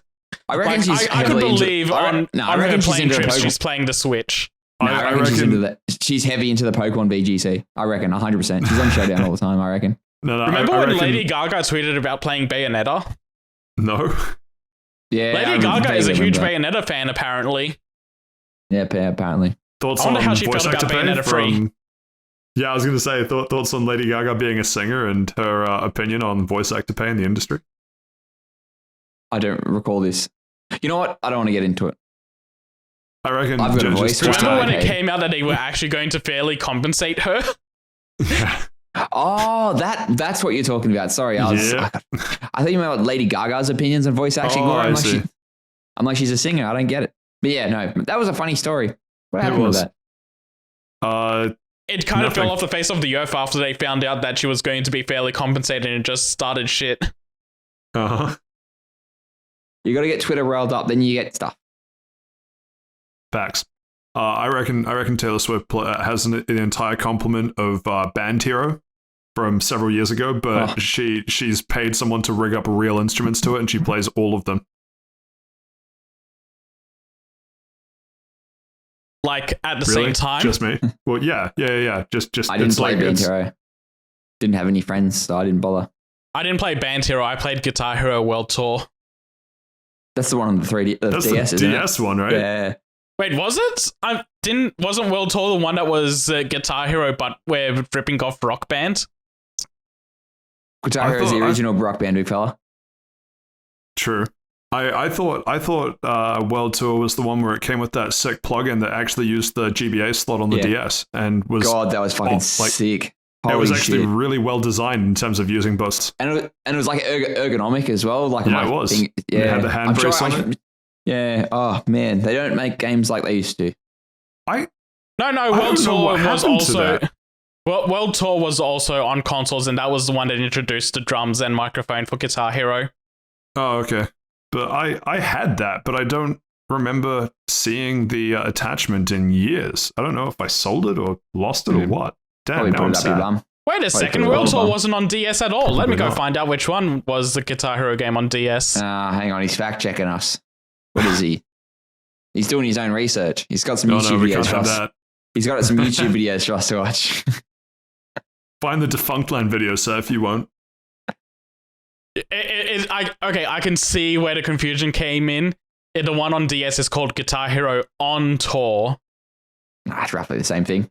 Where they tour in the world? Yeah, play-ons are cool. And with that, we come to the end of Round the Lounge for this week.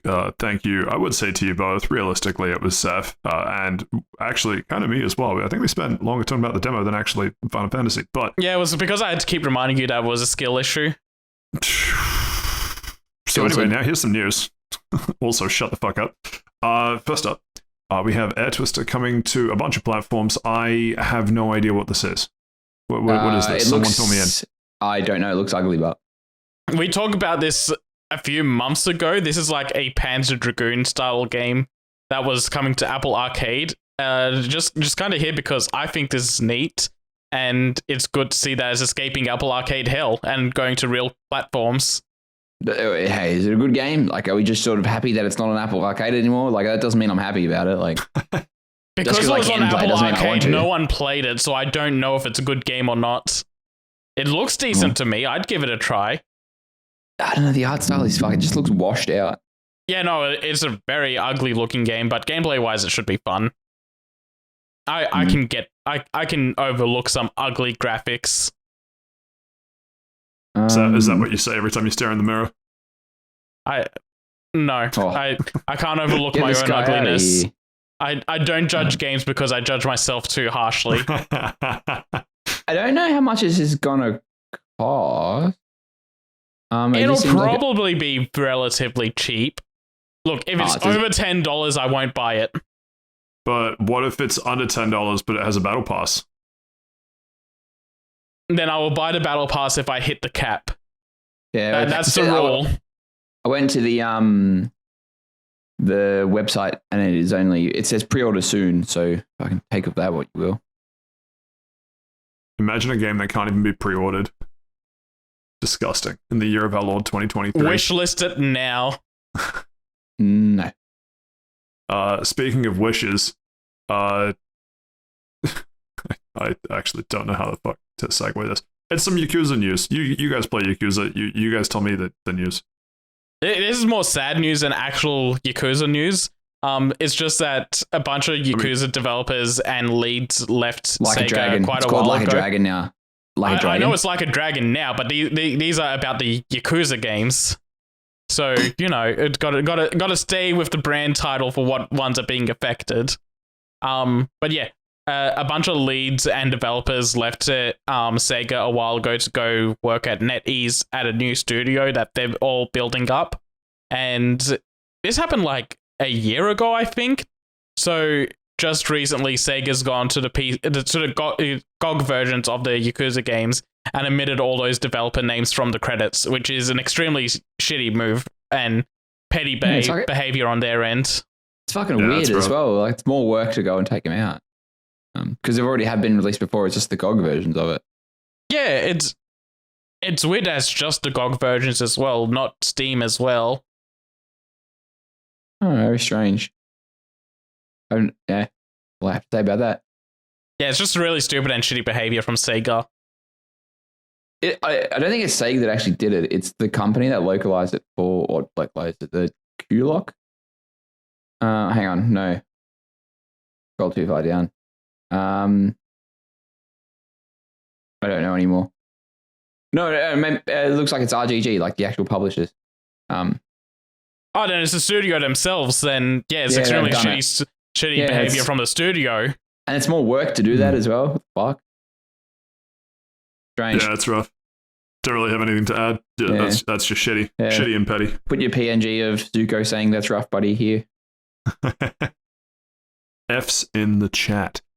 Before we get to the next one, just because it was on that page, hilarious headline. We don't have to go into it, but just the headline alone. From PC Gamer. You can only date your co-workers in Starfield, decrees Todd Howard. Only the co-workers. You're not meant to date within the workforce. Come on, Todd. You're only meant to drink their breast milk. That took a turn. Wrong studio, I know, but the message still stands. It sounds like something Randy would do. No, obviously it's talking about your romance options in Starfield, but it's just the way the headline is phrased is very funny. Todd Howard finally taking a stance on workplace romance. It's not even that you can't date anywhere. It's very strict. You can only date within the workplace.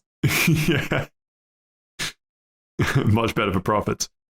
Next up in actual news. We have a gameplay trailer for Hot Wheels Unleashed 2. Now, I gotta be honest.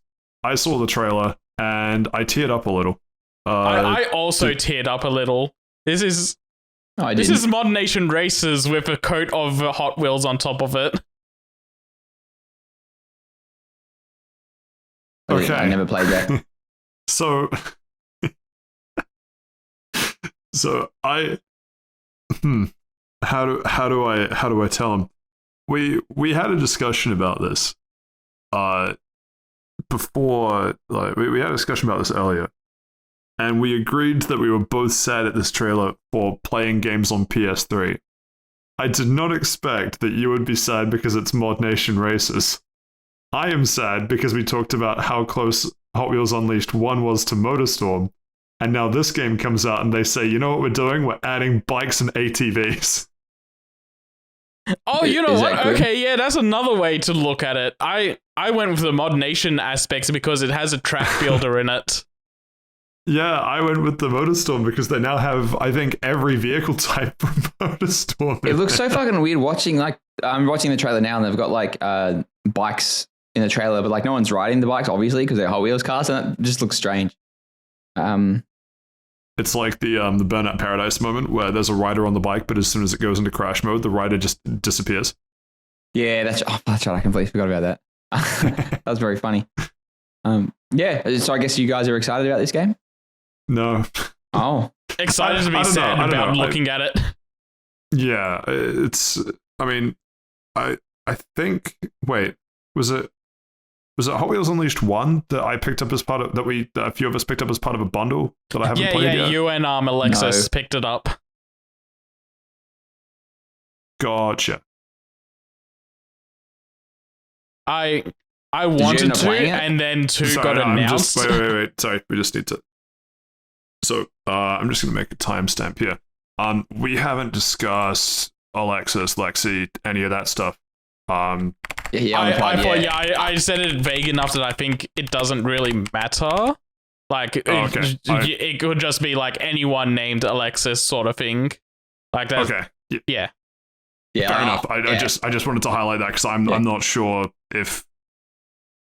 Yeah. Okay. We're not It's bringing highlighted. it up, Yeah. but Good. Yeah, no. like we're not going to elaborate on it. It's just like Alexis can be anyone we know named Alexis. Yeah, very cool. Yeah, That's how I tried to was phrase gonna- it. Yeah, that's why I was gonna. I just kept quiet. But no, very good. Okay. Yeah, we got that cleared up. Sweet. Was there anything more to to discuss with Hot Wheels 2? Otherwise, I'll segue it into the next one. I'll quickly say one more line about it, then we can segue. Cool. Well, in that case, I'll just leave a pause and then you just go. Okay. Yeah, so you got the first one, and I wanted to for a little bit, and 2 got announced at just the right time of like, oh hey, the first one's not on sale, so I haven't picked it up yet. I'll just wait for 2 now. So that's kind of where I'm standing at the moment. I'll give this one a go. Fair enough. I also, while I'm still thinking through the MotorStorm thing, all of the Hot Wheelsy elements smart a little bit of MotorStorm RC, which I played a little bit and did not like because it was such a departure from the regular MotorStorm games. But either way, I feel like I'm already biased to not enjoy this game, but I hope it surprises me. But we'll have to wait and see, I guess. We shall see. Next up, speaking of things we shall see, well, actually things that only Seth will see, a Sonic Frontiers update. That was a good one. Yeah, so Hey, thank you. So Sonic Team is doing their thing where they're continuing these free Sonic Frontiers updates because the game did so good. They're like, you know what? We're going to let this game cook a little bit more actually, and not rush the next game. We're going to experiment with this game and make sure we get things working so the next game can be even better. What they've done this time is they've added a spin dash into the game, and from what I've seen of it, the spin dash fucking rules and absolutely destroys the levels. And also they fixed up the momentum in this game. You don't drastically slow down whenever you jump anymore. You actually keep your speed momentum when you get into the air now. So you can make massive air, and it's massively improved how the 2D levels feel in this game because they felt like shit before. So improvements all around. I'm excited to get back into this game and check out all the things they've added when all the free DLC is officially done. Yeah, there's no So point. not now, but just eventually. like soon. Yeah, eventually, because they're going to be adding new characters as well in the next update, and they're going to be doing even more in like the 4th one, which I think is the final one. So I'm willing to wait till all the new characters are added in and give it all a go at once. imagine seeing how good Capcom did free DLC for Monster Hunter and then just getting it so. I'm not even going to say close. Just trying to capture lightning in the bottle a second time. Yeah, no, I'm glad they're trying it, because usually when a Sonic game comes out, it comes out rushed and they let it die. This time they let the game cook a little bit. It still kind of came out rushed a bit, but they were in the right spot, and now they're like, you know what? We're going to let it continue cooking for a bit and add more and make this worth the effort. Did it really come out a year ago? Yeah, not a full year, but it was like November months. last year. Yeah, it's been a while. Yeah, nearly July. Okay, no. November I would buy. I'm because I was thinking how recently it is that I saw, for example, Alfred's very modded Sonic Frontiers experience, which very funny video. I'm actually very disappointed he didn't make he said he would make a thing for Island 2, and I don't think he has. But genuinely more entertaining than seeing people play the vanilla Sonic Frontiers. Having the big Titan doing the Gangnam Style dance is that little extra spice you need. I think it's also the collecting 100 rings and then getting the the Better Call Saul intro. That's right. That's so fucking good, because it's just a video file, so they just put in whatever they want there. Anyway, the point I was trying to make is that I would believe it if it had come out in like November. I would have been shocked if it had actually been a year, because I did not think this game had been out for that long. Anyway, happy birthday, Sonic, I guess. But that's not the only Sonic news we have. We have crossover with Lego. Resident Sonic fan / person that doesn't go outside. Saif, what are your thoughts on that? Yeah, no, this is pretty cool. Sonic and Lego have done things before. There was like a Sonic Lego set in Lego Dimensions, but this time they're going to be doing the inverse and making Lego skins for characters in Sonic Superstars. And it looks pretty neat. Looks pretty cute. I think this is a funny thing to do, and I'm glad that the franchise is opening up to doing funny things like this again. Because it's been a long time since Sonic had Soul. Finally, you're getting it.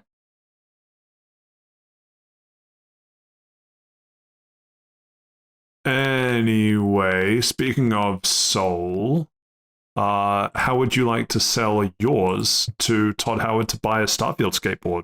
No. As someone who can't skateboard, has skateboarded once in my life and fell off in like 3 minutes and skinned his knee when I was like 13. No thanks. But you just bought that Steve, Starfield headset. Don't you think a Starfield skateboard on your wall behind you would complement that very well? No. Don't you know about how good the fashion the fashion icon is when you get a matching skateboard for your headset? No. Or a matching skateboard for your expensive collector's edition? No. I'm not getting that collector's edition. I regret buying that headset now, thanks.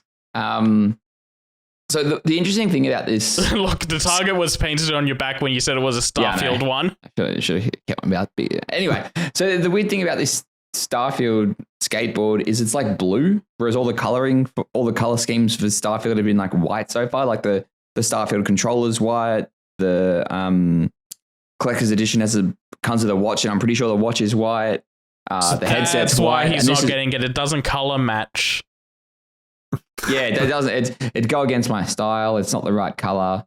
White's. I just love how here we are talking about perhaps the first time a video game has released a skateboard. Okay, maybe Tony Hawk. No, has done it's not the first time at all. Why not? But don't forget that plastic skateboard that they made for Tony Hawk Ride. I completely forgot about that. Actually, good point. But the thing is, a game like Starfield is not something that I would ever imagine having a skateboard. That's true. And yet Steve comes out here and he says. And he says the weird thing about this is the color. Well, like it's fair. All right, fair. Actually, they give it some derpy ass name, don't they? The Starfield Aerial. Oh no, it is just Aerial Skate Deck. I thought they gave it some like in-universe name. No, never mind. I am mistaken, as usual. So Steve, how many are you going to buy? 0. Does not match. I'll pass. But think about I it don't when need it my goes money. I'm out not of going to buy stock. it. I do And not skateboard. I do not have skateboards on my wall. Steve, it's not about you skateboarding. It's that when they go out of stock and you've already bought 7, you can scalp Hang on. them. Well, hang on. Let me cook. I could buy. It's about the message you're sending of how much of a fanboy you are. I'm not, this game's not True. out yet. I'm not a fanboy at Starfield. I want to make that clear. I got the headset because I thought it looked cool. I needed a wireless one. True Starfield fanboys skate. True Starfield headset owners also skate.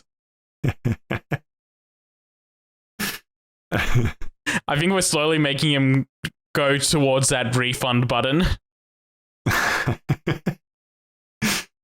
Where he can refund it so that he can buy 2 skateboards. Because each one is $75. Yeah, that's $75 American dollars. Good point. You could buy 1.5. Maybe. Anyway, you might not be interested in the skate deck, but could I interest you in a potential remaster of Red Dead Redemption 1? That was a question. You guys don't have to let the silence line get that too question long. felt very directed at Steven with how you started it. That's why I was staying quiet, but no, I'd be interested. I mean, it could have been, but I mean, I guess Steve's not interested. Nah. Steve's too busy thinking about all the cool skating he can do. I'm not getting it. It I doesn't thought if even I need didn't to, say anything, it would put it to bed. it doesn't even need to be a remaster. This could just be a re-release, but a PC port, and I'd still be on board for it. I really like Red Dead Redemption 1. I like it a lot more than Red Dead 2. Okay. Counterpoint. One of my friends did go back and play Red Dead Redemption before Red Dead Redemption 2 came out to sort of get him ready for it. And that game has not aged as well as what you think it has. Yeah, so I had no expectations for how it might have aged. So, you know what? Yeah. Maybe if I go back to it, I will like it as little as I like Red Dead 2. But Nah, you didn't like Red Dead 2. until I do it again myself, I will remain optimistic. Yeah, okay, that's good then. But yeah, to dig into this a little bit more, Red Dead Redemption 1 got rated in Korea for PC.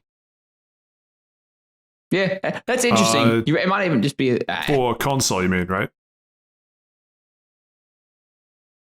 Oh, no, yeah, it was... okay, yeah, it was on console. Never mind. I saw... I read ahead and got confused. It happens to the best of us. Don't worry about it. Yeah, okay, so that's even weirder, rated for console. Because if it was rated for PC, that's where I would have been like, it could just be a PC port. It doesn't have to be a full remaster. They could have just done the work to port it without doing any fancy bells and whistles. But yeah, a console rating, that's more interesting. That does point more towards a potential remaster. I mean, when you have $70,000 bajillion like Rockstar does, why wouldn't you just do a remaster? Something needs to come out between now and GTA 6. Oh, no, it doesn't. There's Grand Theft Auto Online. That thing prints money. But yeah, what do you mean? They're going to re-release GTA 5. Look, I'm all for remakes or remasters or what have you. Let us not forget, it has only been, 12 months since the Grand Theft trilogy a remaster debacle, absolute bed shit. The absolute fumble. They could have literally spent an extra 6 months on that, and they chose not to, and they just fucking released it. That was the easiest way to print money, and they absolutely botched it. They fumbled the bag. What happened with that? Oh, they fixed a bunch of stuff with it. It runs a lot better now. I played the San Andreas one last year, whenever it came out for the Game Pass. The game hasn't aged that well, but I had no problems with it. I had like one crash, but it was 6 months after it'd been out or something. They had patched all the significant issues. There's a part of me that does find it funny, given how old San Andreas is, when you're like, that game hasn't aged well. And the first thing I think of is like, wouldn't that make you like 10 when you played it? But obviously not in terms of how many years have passed. But it's just funny when you think of like a GTA game aging or not aging well when it's that old. Yeah. San Andreas was almost 20 years ago, wasn't it? Probably, yeah. I wanted to guess ballpark 06. Maybe I'm off. Yeah, probably. Doesn't really matter. San Andreas was October 2004, so it's almost 19 years. 2004. Man, no wonder it hasn't aged well. Yeah. Is that the "oh shit, here we go again" meme? Is that San Andreas? Yeah, that was San Andreas. There we go. Well, let's hope it's not an "oh shit, here we go again" with the quality of the remaster.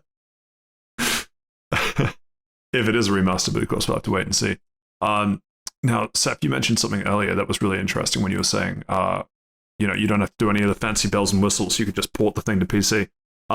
Ironically, Konami might be mind reading you a little bit, where there was a notice that came out briefly that said the Metal Gear Solid Master Collection wouldn't support mouse and keyboard on PC, which that's an interesting move. I don't know if I would consider it a good move in the year of our Lord 2023.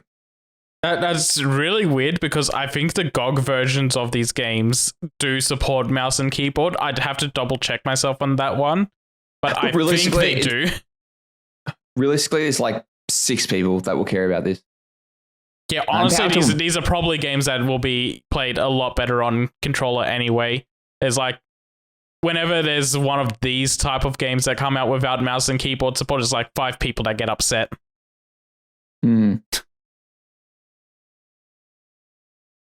Are you one of those 5 people, Patrick? No. Good. I thought I might have had to mute your audio track. I will play with whatever tools available. If that's a mouse and keyboard, if that's a gamepad, if that is Steve's mouse and keyboard, or if that is a Guitar Hero controller. Hell, even on a monitor with no audio. Even on a monitor with no audio, while skating on a limited edition $75 Starfield skateboard deck. I will do it. But yeah, no, this is interesting as well in that they listed it on Steam for about 30 minutes before taking those listings down. So, Steam version's coming. They just accidentally revealed it a little too soon. They just got so much backlash about all of the mouse and keyboard warriors out there. Yeah, in that 30 minutes, they were absolutely demolished. They were. They went from Metal Gear Solid to Metal Gear Liquid. Am I right, fellas? Yeah. No.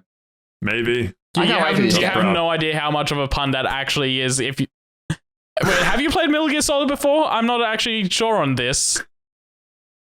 I've played a couple of them, but it has been so long. Yeah, no, because you just jump straight to Liquid Snake with that one. Are you from Snake's Revenge? Remember that Metal Gear Awesome series that Ego Raptor made? I know we don't talk about Ego Raptor anymore, but that he's edited those videos as well. They have removed certain words. Certain words he was very liberal with 15 years ago. It was a different time. It still wasn't okay then. Yeah, you're right. It was a different time though. Man, those flash animations really do hit different. But you know what is okay? A rumor that says Metal Gear Solid Master Collection Volume 2 will include Metal Gear Solid 4, 5, and PS4. Finally, 4 can escape the PS3. Segue. You know what? I'm going to say it. It shouldn't. No. You can literally type in Metal Gear Solid 4, all cutscenes. That's the game. Fuck you. I want to hold the control stick up during the microwave hallway. Fuck you. I remember playing Metal Gear Solid 4. I'd get home from like 9 hours of work at Macca's. And then it's another 9 hours of work watching cutscenes. Pretty much. Like I'd sit down, I'd start up the PlayStation, and because it must have been the chapter would start and be the cutscene, and I'd like fall asleep during it because I'm fucking been up since 5 a.m. And then I'd wake up, I'm like, oh fuck, I missed the cutscene, I have to go watch it. And then I'd watch the cutscene, and then Dad would come home and he's like, all right, PlayStation's in the living room. I want to watch TV. Get out of here, you little scamp. Go play Xbox upstairs. Which I would do, but I just wouldn't make any progress. It was the most frustrating thing in the entire world. It was, yeah. Is that my fault for falling asleep in the lounge? No. Yes. No. Just be invested in Kojima's story. Boring story. Blah, blah, blah. I'm an old man. Blah, blah, blah. Metal Gear. Blah, blah, blah. War has changed. But then you look at play Fallout 3 and it says war never changes. I can't keep up. Yeah, I don't know. I will sit there happily watching the hour-long install while Snake smokes. Oh, God, what was that, an hour-long install? I do remember it being a really long one. it was 40 fucking years, man. It was a long time. Just for you, Seth, because you couldn't tell time properly. Oh, I never actually owned this game. I played it on someone else's PS3. Common Seth emulation moment. You can literally just watch the cutscenes on you. Yeah, it doesn't. And there's that one scene in the Chico. I will be happy to. Kaz is like making eggs to everyone, and it goes for like 40 fucking years. Holy shit! I will be happy to be one step closer to taking this PS3 off my table. You don't need it. You're never going to play it. You're never going to play Metal Gear Solid 4. You're not going to play it like now with the PS3 version. You don't even own the disc. Wait a minute. Hang on a bloody second. I do own the disc. How dare you imply? No, I didn't play it originally back then on my own PS3 because I played a little bit. But going through the entire Metal Gear Solid series is something I've wanted to do for a long time. So I've owned the disc of the Metal Gear Solid HD collection and Metal Gear Solid 4 for like 10 years and haven't booted them yet. And you haven't booted it up. But you waited 10 years. You're not going to get to it. You're deluding yourself. Yeah, but if he gets the Master Collection, he's going to buy it again. To. He's going to buy it again. Holy shit. He didn't play the... Look, I'm getting worked up. Is this a cue? What I do with my money, there is a line Steven. of good games. Look, the fact... Look, you know what? It doesn't matter. Look, as long as you can pay all your bills, who am I to judge? Oh, yeah, no. I make sure my bills are paid before I do anything else. The $500. I don't. You know, bills are paid first. And then you get the $500 Final Fantasy collection. Which is on its way, by the way. Wait, so it doesn't come with the game? Is it express shipping? Hang on, wait a minute. Hang on, let's unpack that. It doesn't come with a game. No, it does. I just bought the game twice. You bought the game to... Holy... It doesn't matter. I'm a calm person. Nothing will get into this wall. If Steven would like to have his blood boiled, so what happened is that I couldn't get the collector's edition in Australia because EB Games are fuckwits and only let their top 10,000 customers buy that collector's edition. So sounds like a pre-sale and a line to me. Yeah, basically. So I had a friend in Europe buy it from the Square Enix Europe store because the Square Enix Australia store is fucking shit and doesn't stock anything. So he bought that for me. I gave him the money for it. He's shipped it out now once, pretty much after the weekend it got delivered to him because it was like a national holiday over there, so he couldn't do it on the day. But he sent me my DLC codes and everything. That was all fine and dandy. But because I knew the game wasn't, I wasn't going to have the collector's edition on day one, I got the game really cheap off Amazon. Like, I didn't spend full price on the disc copy to own it. It was like $50 off. So you bought it twice. Yeah, I got it twice. You want to send one of those to me? I was going to give it to my younger brother, but you know what? Sure. Do you want to give me your address right now on this audio format? You fucking got him. Man, you really think you know someone and they do shit like this? You knew I was going to do this. Well, yeah, no, you didn't know, but you would have had a strong feeling. I did not realize you bought 2 copies. That's... You know what? Look, it doesn't matter. Let's move on. And you know what? With how much I'm enjoying that game, I'm happy I got that collector's edition. And you still won't buy Tears of the Kingdom? Who said I haven't bought it yet? Well, who said I'm not going to buy it? Did you buy it? Did you buy it? No, not yet. See, you're never going to buy that game, man. I still need to buy Metroid Dread, actually. You're not going to do it. The question is, enjoying Final Fantasy XVI enough to buy a 3rd copy? For me. Now, if you want me to dig even deeper... Are you going to say you bought a 3rd copy? Yeah. No, let I'm me not. guess. You have a friend in North America who also has access to the collector's edition that you bought, and you bought that one because there was like a slight difference between the European and North American collector's editions. Nah, nothing like that. Don't worry. I Have didn't fun get a with the third PAL copy. disc. I didn't get a third copy. Don't worry. Well, let's why don't we pause, take a breath, think about something that will calm Steven down. Being stuck in Bronze 5 is no longer your fault, Steve. I don't know what that means. Board game. Overwatch 2, well, I mean, any of the games that you play, but the story specifically, Overwatch 2. Oh. Sorry, It's no longer I play your on fault. a controller. I got kicked. Yeah, don't worry. That Dumb fucking game. That wasn't your fault. They realized it was their mistake keeping you in Bronze 5 because you were playing on controller. They're going to remedy that fix. Don't know what any of those words mean. Basically, Blizzard has released a, report, blog post talking about how they are tweaking matchmaking, and particularly how they noticed that due to the MMR algorithm, which is your matchmaking rating or ranking for those following at home, there were too many people that wound up in bronze. And so they're making making some tweaks to make it possible to escape the hell. Yeah, on top of that, it's got something to do with like there's too many people that just play occasionally and not every day, and that's why this bronze hell got created, because the MMR was just like, well, you're not playing the game enough, so we're not going to rank you up much higher. Yeah, That's basically it. That's the story. Do you feel calmer now, Steve? I don't get it. I don't play online games, but games are a single player experience. I do not want to compete against other people. You're Unless saying it's this in because Pokemon. they kick him for using a controller. Don't worry, Steve. When you're I in should have bronze reported 5, those, actually. That's bullying. when you're in bronze 5, you're barely playing with other people. You're more likely playing with absolute animals. Anybody got a mic? Bark. And I mean that on both teams, by the way. You're just as likely to get... Oh, You're just as likely to find degenerates on your own team as you are on the enemy team. Being stuck in bronze on Street Fighter, you have to deal with random wake-up DPs. Being stuck in Grandmaster on Street Fighter, you have to deal with random wake-up DPs. It never ends. What's a wake up DP? A wake-up Shoryuken. Like, they're on the floor, and the first thing they do is do a Shoryuken. Oh, that's Nice. the uppercut thing, isn't it? Yeah, It is. Okay, man, yes.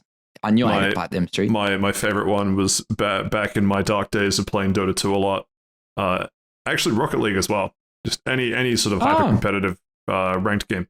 Quite often, you'd have someone saying, well, like, why the fuck am I matched with you? Usually a teammate when we're losing. Like, why am I matched with you? Like, good question.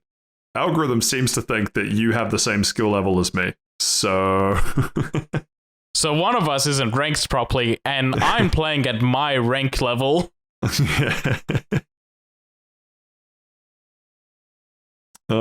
Shout out to the guy who I knew immediately playing playing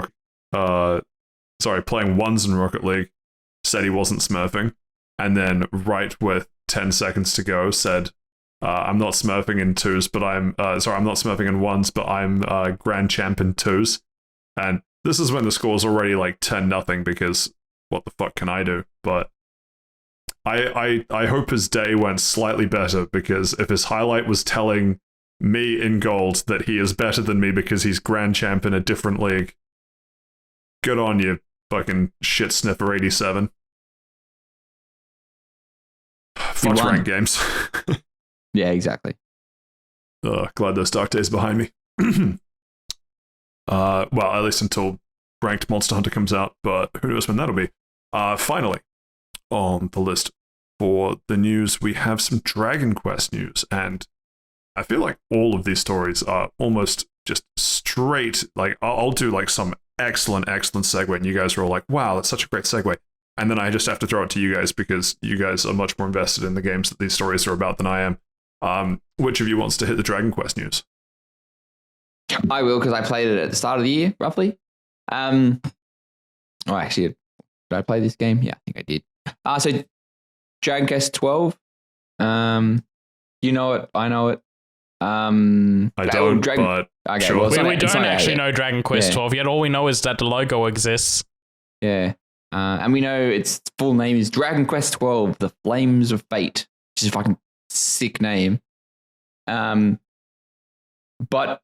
realistically, they're still, it's in development hell. They don't know. That and the Dragon Quest 3 remake are in development hell thanks to COVID.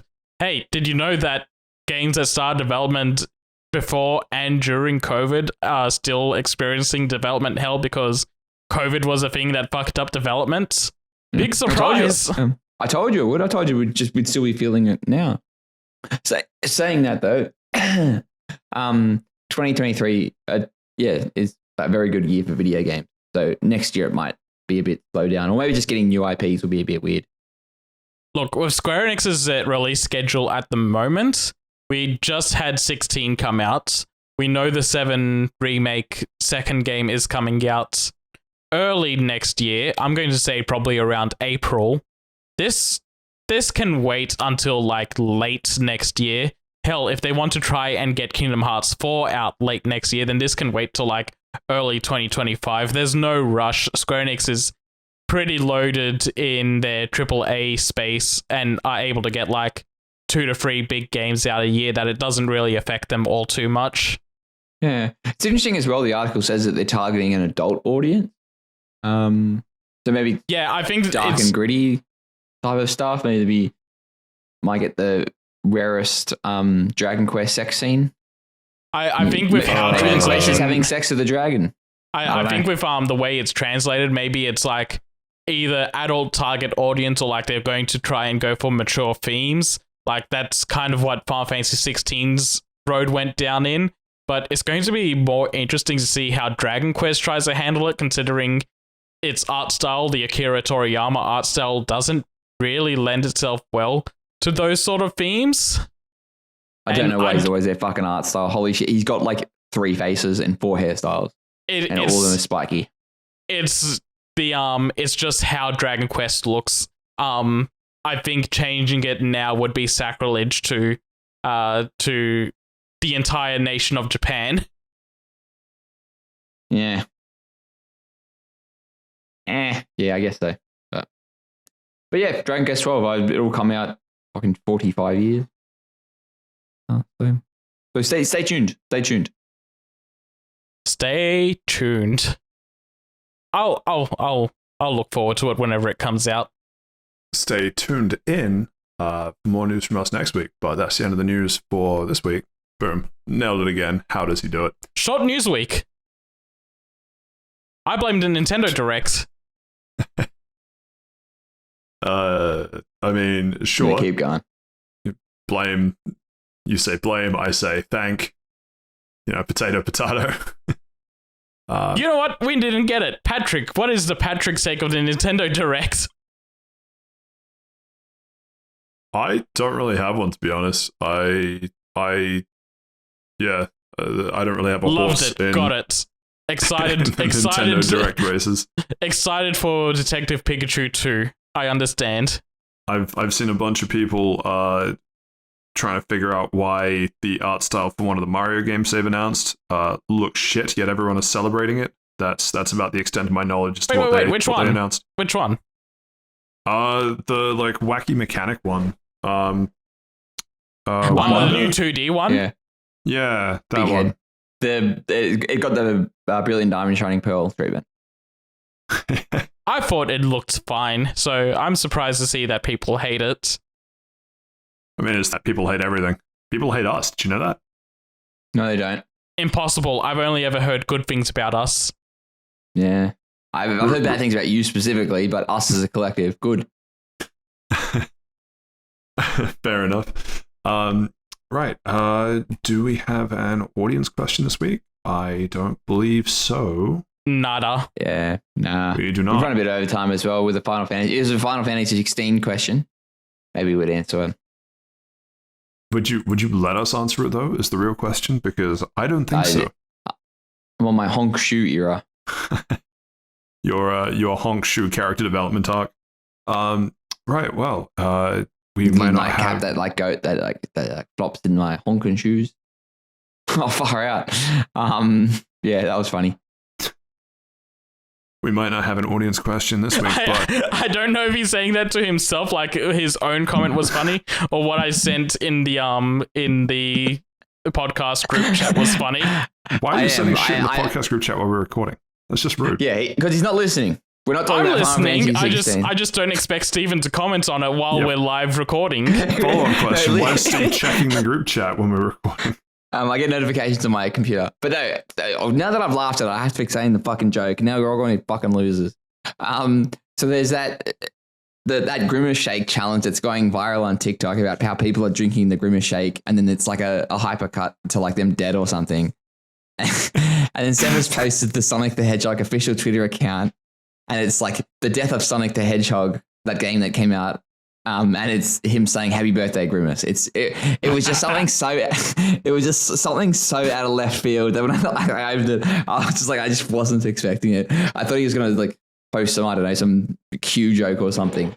But it took me so far out of left field, I literally fucking jumped. That Sonic is fucking dead image is proving to be so useful. We're laughing, and the Grimace Milkshake Challenge has killed like 50,000 teenage TikTok stars. Very sad. Good. Very Can it kill more?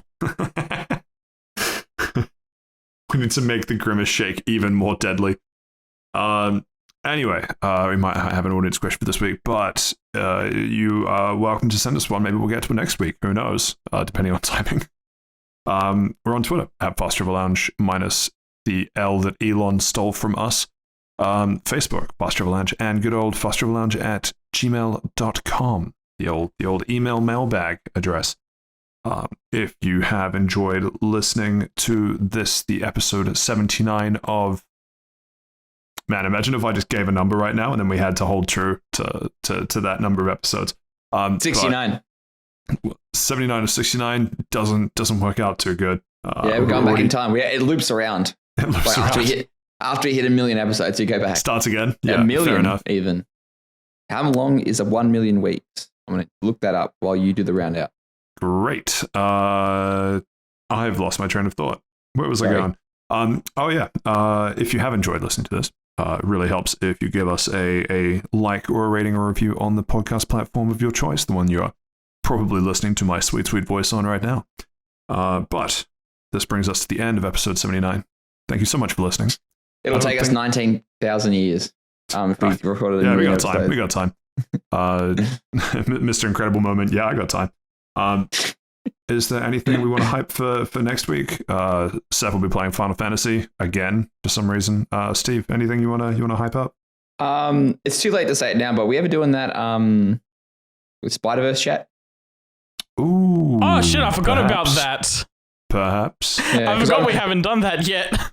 Yeah, because I'm still going through Persona and Tears of the Kingdom, and I just started the DLC for Vampire Survivors, but it's more of the same. So that might be my section for next week. Maybe we'll have Taylor Swift tickets as well. Well, if a combination of hearing about Steve survived vampires and also played Vampire Survivors, like what I did there, I'm quite proud of that. Yeah, I did. I'm good with making the executive call right now that next week should be the Spider-Verse chat. Well, you heard it here first. Maybe next week will be the Spider-Verse chat.